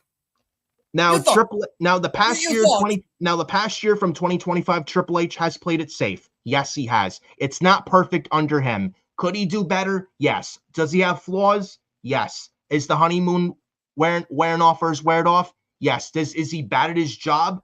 No. Does he suck as a booker? No. Is he handcuffed? I believe so. Does he have bosses to answer to? I believe so. But Is he bad at his job? Is he worse than Vince? No and no. Anyone that says that Vince was better and it's worse under Triple H and Vince and that Triple H should be fired and he sucks, get him out, and that Vince should be back. Anyone who says that, I'm telling you right now, you are a fucking retard. You are a fucking retard. What else? You thought those last years under Vince were bad. What the fuck do you think an 80-year-old Vince, closer to 81 years old, would do with this fucking current roster? He'd fucking bury half of these people. They wouldn't even be employed. Literally. They wouldn't even be employed. They'd be in TNA or AEW by now. Yeah. If this clown was in charge. Yeah. Finn Balor would be another one released under Vince. My God. Dominic would not, the Judgment Day would not be a thing, and Dominic would not be where he is. Yeah. Be like, hi, I'm happy to be here. Roxanne Perez would be like, hi, I'm happy to be here. Blake Monroe, she would not be there if Vince was there. He'd probably change her name every month. What was her last name? Mariah May? He'd probably name her Mariah April, Mariah July every month. Her name would be changed. Would not put it past Vince to do something like that. Because he would do this. You think Fraxian would be on the main roster? They probably get cut too. Mm-hmm. Johnny Gargano would not be there if Vince was there. Yeah. Several others. Dragon Lee would not be there if Vince was there. The Creed brothers would probably get released as well if Vince was there. The War Raiders would still be the Viking Raiders. Pete Dunne would still be Butch. Tyler Bate would not be on the main roster. He'd most likely be fucking released. Legado and Santos Escobar, they would be released as well if Vince was there. You think Santos Escobar would resign under a Vince McMahon administration? No. Fuck no. Fuck no. CM Punk would not be back ever if Vince was still there. Yeah. CM Punk. My God. My God. Idiots like that. Like there are idiots out there that think that Vince was better and that he should be back, man. Get your They're just as fucking bad head as Bruce back. Pritchard and Road Dogg. Triple H, I mean, yes, Triple H is the head of creative. It's on him. That's true. So, I mean, he's going to get the blame, and rightfully so. But Triple H is not the one. He's not the cancer that needs to be removed. He's not the one that needs to be canned. He's not the cancer. Road Dogg and Bruce Pritchard, they're the ones that need to get the fuck out. Yeah, Because nothing will change as long as Road Dogg and Bruce Pritchard are still there. These are fans. Obviously, as well with Bruce and Road Dogg, and these are fans who are chanting, "We want Vince back." These are the people that are not for the betterment of WWE. No, they're the root of the fucking problem. Oh, we owe our lives to Vince. Oh, we need to pay homage to Vince. We owe our lives to Vince McMahon. Get the fuck out of here. Oh, well, I owe my life to Vince. Let me tell you something. You don't owe Vince shit. You don't owe Vince shit. Vince hated professional wrestling. You owe Vince nothing. This is what he. These are people who accept fucking mediocrity. These are people that accept dog shit. Yep, and nobody should be standing for that. The mediocrity should never be accepted. Dog shit should never be accepted. WWE last year was not a good year. There was good in late 2022, 2023. I'd even say 2024 was a good year for them too. Last year was not a good year for them. And last year, over the past year, they've played it safe. And we're just complaining because we genuinely care. We just want them to do good. We just want a good product at the end of the day. That's all we're saying. Doesn't mean Triple H sucks or should get rid of him or that he can't book or that we hate him. No, we just want a better product. Absolutely.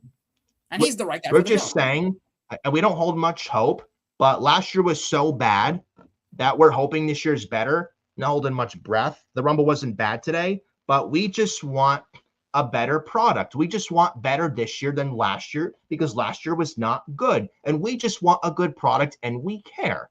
That's all we're saying. It's not personal. You know, if it was personal, we'd say it to someone's face. It's not a personal attack on anybody here. It's not. We just want good. We don't want mediocrity. We don't want safe. We want things to make sense, but we just want like excitement, some story. That's the key, story. We just want good. We just don't. Yeah, logical and good. And common sense. The worst thing in the world is to feel nothing. And you felt nothing last year, and last year was not good. We don't want that same thing this year. We just look at the Rumble. There was even good in this Rumble. You know, you have Oba dominating. You had Royce Keys. You look good out there. Yeah. You had Trick Williams and Javon Evans give it some shine. Yeah. And then look at the Women's Rumble. Lash Legend. She looked like a star. Liv Morgan won the Rumble. You're setting up that story with the Judgment Day. Yeah, you had some story coming out of this. Yeah. You were having stories in both Rumble So there matches. is hope there. With the stories that they had coming out of this and the future stars, there is hope for this. Yeah, I think Triple H will do good. Honestly, I think Triple H will do better this year than last year. I really hope so. I'm not holding out much breath, but I hope so because last year was just not good. Yeah. You know? I think he recognizes. And unfortunately, Triple H has bosses to answer to. And Ari, Emmanuel, Mark Shapiro, who don't know a damn thing about wrestling. Yeah, I think Connor, I think he's, if I know the guy, I think he's determined to make this year much better. But just look at, the potential Mania matches, Roman and Punk, Seth and Braun, Cody, Jacob, and Drew, Liv, Roxanne, Raquel, Stephanie. Yeah. Maybe Jade and Bianca. These are big matches for WrestleMania. I think, And I'm sure he would want a much better WrestleMania this year than last year because, Dwayne got involved and the John Cena heel turn. What a fucking mess that was. Yep. Please never again invite Travis Scott to a WrestleMania main event. Please. Yeah. I think he's pretty much done with them. Yeah. Yeah, I think Cutter will do much better. And with this Rumble, I think that was good coming out of the Rumble. And, you build intrigue to what will happen on Raw and on SmackDown and heading into the Elimination Chamber.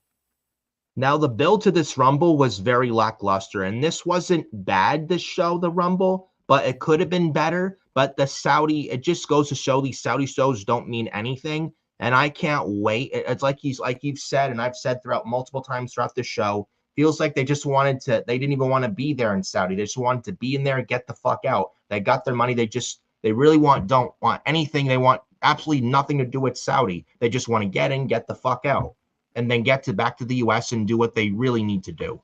Yeah. And there's going to be 2 more Saudi shows. Maybe those shows are much better because it's not the Royal Rumble. Maybe they will be much better shows, hopefully. And the crowd will be more receptive. And they've been international throughout this whole month in the UK and then in Canada and then in Saudi. And I feel like I feel like it's more business picking up when they're on the United States soil. Yeah. Yeah, I think they will pick things up, when they're back in America. And with Raw and with SmackDown, then heading into the Chamber in Chicago, heading into WrestleMania. I think the Chamber in Chicago should be a very good show, honestly. Yeah. I think it will be. Yeah, so Roman Reigns, he won the Royal Rumble. He got a good reception. I think we get Roman versus Punk this year, going back to last year, where they had that match with Seth Rollins, the triple threat night 1 main event. I think this match closes out night 2. And this is the first time, at least, as the tribal chief Roman Reigns, that this is the first time we get to see Roman versus Punk 1-on-1. Do we give Roman the title or do we keep the title on Punk? I would say keep the title on Punk. I would keep the title on Punk. Do we really need Roman as a part-time champ again? We don't need that again. And Roman does not need to win any world titles anymore. Now, I would keep the belt up. Punk's run so far has been really good. Good, match with Balor, the match with Finn and Braun Breaker and AJ Styles. Yeah. I think they have a good thing going with his reign. Maybe we get a rematch with Finn Balor at Elimination Chamber. They have a good thing going with Punk as the world champion. Or do we get maybe, I don't know, Cody or Balor win the Chamber and get Punk, and we get Roman and Drew at Mania? That I would not mind either. Maybe. And Drew and Roman could have been the match last year and should have been when Drew McIntyre was the Bloodline Hunter, and Drew could go over Roman. Maybe you could do that. And Punk and Cody, that's a match they haven't done yet, and they have to do it. And Punk and Cody teased the match with Punk last night on SmackDown for WrestleMania. Yeah, there was. I think eventually, but we got to go at it. Yeah, and then there was an IG story I believe I seen with Cody. Where if you notice, one of his IG stories, the song was "Cult of Personality" from Living Color. Cody and Punk world title. I have no problem with that at all. Maybe that's the match. Maybe Cody wins the Chamber. Main event. Yeah, maybe Cody wins the Chamber, but he goes after CM Punk. If Roman goes after McIntyre, because Cody, he can't challenge Drew so long as he's the WWE champion. Yeah. Maybe Roman goes after Drew. Cody wins the Chamber, and he faces CM Punk for the World Heavyweight Championship, and that's the night 1 main event. Maybe you have or maybe night 2. Or maybe night 2. I would put Cody and Punk on night 2, and you have Roman and Drew close out night 1. Or we could do the other way around, but I mean, I will say this, that if we get Cody and Punk and Drew and Roman, I think that I would not have an issue with those two at all. That screams WrestleMania, and I think that would be 2 good ways to go about it. Or you could do Drew, Cody, fought 2, and Roman and Punk. Roman and Punk's a fresh match, and that's a match that would be something people would want to see. Yeah. And Punk's a good storyteller, and Punk and Roman would be very, very good. I think it'd be amazing. But absolutely. And there's a story you could probably tell with that. And if anyone can tell a story, it's CM Punk. And he's had a good world title reign so far. Yeah. Matches with AJ I would keep it going after Balor. WrestleMania. I would keep that going after WrestleMania. I would have him retain over Roman. Yeah, I don't. Just because Roman Reigns won the Rumble doesn't mean he needs to win the championship. Yeah, and you still have to resolve, the storyline with Punk and Seth Rollins. Yes. And then you build the triple threat at Backlash. You have Rollins versus Braun Breaker at WrestleMania. And then they both challenge CM Punk for the World Championship in a triple threat match at Backlash after that. Yeah. Maybe it could then lead to Braun versus Roman at SummerSlam for the world title in Minneapolis. Who knows? Maybe. We haven't gotten Braun versus Roman yet. Yeah. We'll see what happens. We'll see. But, I mean, I don't hate Roman winning the Rumble. I mean, did he need it? No. But who else was there? No one else is there. The only guy I would have had, honestly, who I would have had win was Braun Breaker, honestly. Or LA Knight. Would have been a nice surprise. Yeah, but at least with Roman winning, that would have been nice. Yeah, but with Roman winning, it made sense. If he had to win it had to make sense. And Roman is not, and the thing about Roman, when he's on TV and every time he's back on TV, he's not there for nothing. If he's on TV, it's for a meaning and purpose. Absolutely. So he was gonna be back. He wasn't seen since Survivor Series War Games last November when he said to Punk, I respect you, Cody. I don't want to team with you again. If you remember what Roman said after the War Games last November, if you remember. Yeah. And Roman wasn't seen since War Games, and was back and returned at the Rumble and won it. Roman has not been seen since War Games, but you're not going to have Roman back in a meaningless way. If Roman was going to be back and be back in the Rumble, you had to do a meaningful way with him, whether it was a story, whether he wins or loses. And you were going to have him back every time with a purpose, not for just nothing. And I don't think Roman had a good year last year, if you look back at it, outside of the triple threat with Punk and Rollins. How many matches did he even have last year? 5? Yeah. And like he just the men's lost division, but I mean, it wasn't much of anything last year. Yeah, like the men's Rumble, the triple threat in Mania, the match with Bronson Reed at Clash of Paris, the tag team match that he teamed with Heat Man against Braun and Bronson. The Crown Jewel match with Bronson Reed, and the Survivor Series War Games. That's 6 matches. Like, what did he do? What did he do all year? He did not. He was off television for like 90% of the year. He didn't do much of anything last year. I don't think he had a best year last year. Yeah.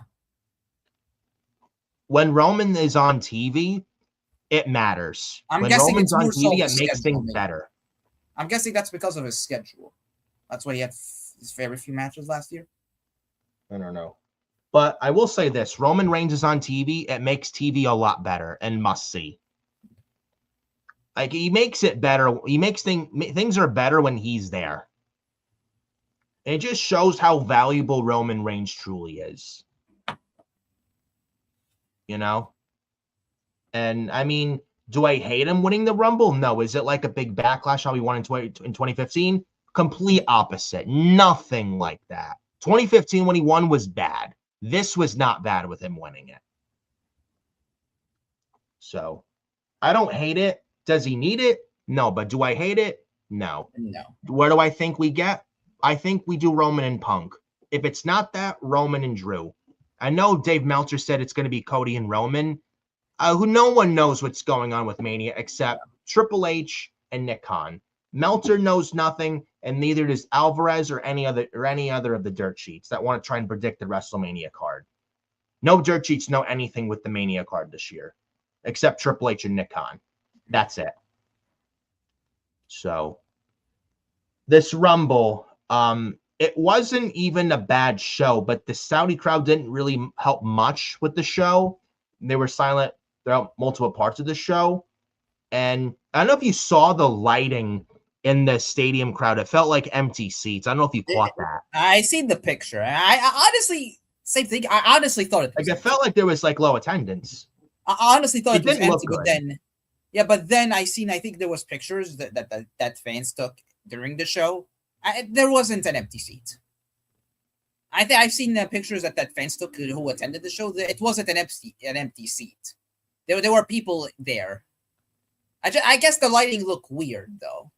Yeah, they could have done that production with the lighting a lot better. I didn't. Yeah, but there were people there. It wasn't like the seats were empty. And first of all, there's no way WWE would show empty fucking seats. Yeah, they don't do that. Like TNA. Yeah, there's no way they would show. Yeah. Yeah, maybe TNA, they should be learning from WWE how to do production. There's no way they would show empty seats in the arena and with the chairs there, nobody sitting there. There's no way. I think maybe there was malfunction. Probably. Maybe there was either a malfunction or it just wasn't their best night production-wise. But there were people there in attendance. Maybe just the lighting looked weird. Yeah. Yeah, but as I said before, please don't have the Royal Rumble in Saudi ever again if this was what we saw. There were like if this Rumble was in the United States, I swear to God, it'd be so much better. United States, United Kingdom, Europe. Yeah. Yeah. Honestly, they only did the Rumble in Saudi because they got big money, honestly. Yeah, and probably make more than 50 million or billion because of the Rumble.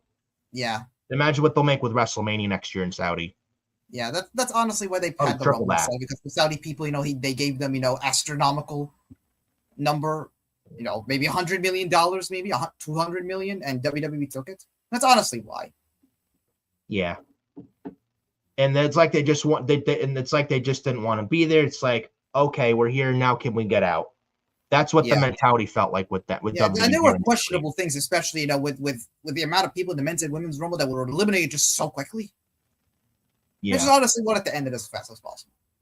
But overall, honestly, I think it was a decent show. Can't wait for their Saudi deal to come up and be done. But I think they probably re-signed. But it's up in 2028. I know they have WrestleMania in Saudi next year, but their deal expires in 2028. I could see them re-upping, but I can't wait for them. But it's like I would just not re-up. I don't know. But a lot of sports now have with the Saudi. I don't know. Yeah, but maybe they re-up. But honestly, if personally, it will be better if they don't. Yeah. There's no meaning, and it just gets in the fucking. There's no meaning with these WWE shows in Saudi, and it just gets in the WWE's fucking way, dude. It really does. I mean, the shows can be good, but there are a lot of times where it cannot be. I mean, I would say the show was in the middle. It was decent. Yeah, it was. There were a lot of questions. It wasn't the worst show ever. The build was lackluster. But I don't think this was one of the worst shows. Yeah, far from it. But just with the Saudi environment, it just brings the show down. Like multiple times in the show, Saudi wasn't making a noise. Like if you're gonna be there, at least make some noise. It's strange to do because on SmackDown when Randy Orton make his entrance, the crowd were singing. They were acting big. I don't know what happened there. Like when Saudi's just silent most of the time, and it's enough to put me to sleep or feel bored. I don't like that. Like on SmackDown, they were good. I don't know what happened when in the Rumble. I don't know. Yeah, I don't know. Maybe they were too tiring. I'm not sure. But the crowd could have made a lot more noise than they did here, and I will say this here. I mean, I am so happy they're now WWE's finally back in the United States, starting this Monday on Raw in Philadelphia. Thank God. Now we can start picking up business here. So they'll be in Philly this Monday on Raw. Thank God they're back on U.S. soil and done with these international shows, at least for a while. So now they can start doing what they need to do starting this Monday on Raw is what I will say about that. And I hope they never do the Rumble in Saudi again. Just do the United States or the UK for the Rumble. It's much better off. So, and with the women with the body covering, at least in the United States, you don't see that. So, or in the UK, but those are overall thoughts on the Rumble this year. They did get the Rumble winners right, in my opinion. Much better than last year's picks. Yeah, they went with the right ones. Last year was Charlotte Flair and Jey Uso. This year, Liv Morgan and Roman Reigns. I will say Roman Reigns a much better pick than Jey Uso, and Liv Morgan a much better pick than Charlotte Flair. So at least they got the Rumble winners right. I just hope this year is better than last year. I'm not holding my breath on that, but we'll see what happens. And hopefully this Monday on Raw is a good show in Philly. And Philly is more times than not a very good crowd. I've been to Philly 2 years ago for WrestleMania 40 weekend. Very good crowd is Philadelphia. So this Monday should be no different. I'm actually looking forward to this Monday on Raw. and Raw is going to be back in the US finally this Monday. I'm actually looking forward to this Monday on Raw. Yeah, you got the Judgment Day storyline, now kicking it to next gear. Yeah, you got the women's world title match, which has now been made even more interesting. Maybe Roman is at the show. You got Balor and Punk. Yeah, you get maybe Dominic is there. Hopefully he's back before Mania. You got Chad Gable back. Now that you can finish up the storyline with the El Grande stuff. Yeah. Yeah. So. This Monday on Raw is shaping up to be good. Yeah, and hopefully we get a good show Monday. And I'm so happy that WWE's finally back in the US this Monday on Raw, February 2nd. So I'm very glad about that right there. So, and those are our overall thoughts on the Rumble here, folks, and all the other good stuff. And finally on the road to WrestleMania. To WrestleMania 42 in Las Vegas. And hopefully Mania this year is better than last year, because last year was fucking terrible. So we'll see what happens. But I am Nick Fiore of FioriousNation, Adam Carl. Episode 10 of FioriousNation. Man, I can't believe we've had 10 episodes, man. Yeah. There's the more episodes. Yeah, many more to come, man. A lot more than 10. Yeah, so this episode, obviously, this was mostly rolling out the Rumble. This was just the Royal Rumble. I think next week we're gonna be resuming, our usual. Next week we're gonna go back to the usual thing. Talk about news and rumors. We did have Ava. I think we mentioned it early in the show. Ava, the Rock's daughter, is no longer NXT general manager. Her last NXT appearance was this past Tuesday. She's gone from the company. We don't know who the new GM is going to be for NXT. It'll probably be revealed most likely this Tuesday on NXT. We're gonna resume. Obviously, our talks on the weekly shows. Raw, SmackDown, NXT. But resume. RAW talks. Yeah. We did get a new TNT champion tonight in Tommaso Ciampa, by the way. Yeah. Tonight during Collision. Yeah, so he won on his debut match. So good. That's nice. Good. Yeah, as he should. I don't trust Tony Khan with him as champ at all, but thank God he won. Now it's all in the follow-up. Yeah, maybe we'll discuss it more, next week. Yes, and as well as the Ava thing, we'll discuss it more. Yeah. So we're going to be back on our usual, Raw, SmackDown, NXT, and AEW talks. Yeah. The weekly shows. No TNA, though. Again, no TNA. Yeah. Yeah, we're going to discuss Raw, SmackDown, NXT, and Dynamite, WWE, and AEW talks.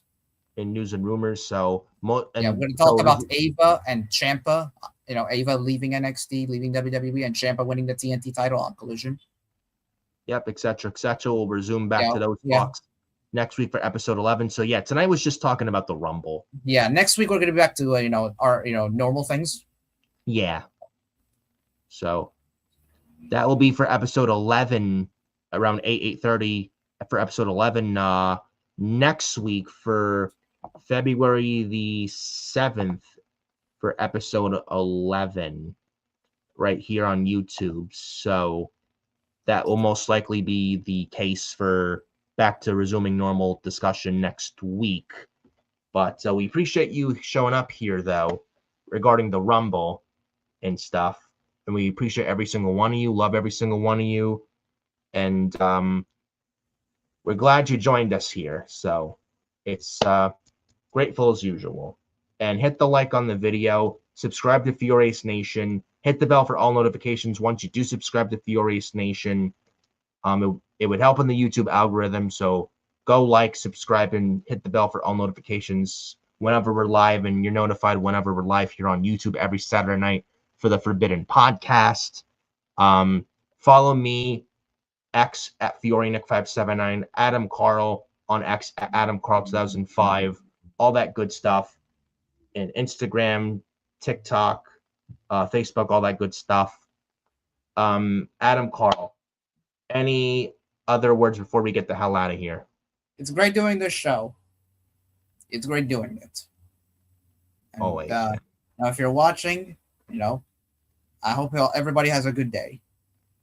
Absolutely. Never feel down. Always look strong. Always stay strong and stay safe. Absolutely. And we will see you next Saturday night, 8:30 right here on YouTube. FioriousNation Forbidden Podcast, episode 11, right here on YouTube.com. Thank you so much for joining us. We love every single one of you. We'll see you next Saturday night, February 7th, for episode 11 of the Forbidden Podcast. I'm Nick Fiore. This is Adam Carl. This is the Forbidden Podcast. Have a good night, everybody, and stay warm. I know it's cold, negative 10 degrees outside, so stay warm, stay inside, and stay nice and cozy and warm. We will see you next week for episode 11 for Forbidden Podcast. Have a good night, everybody. Peace, and see you next week for episode 11 of the Forbidden Podcast. We will talk to you guys later.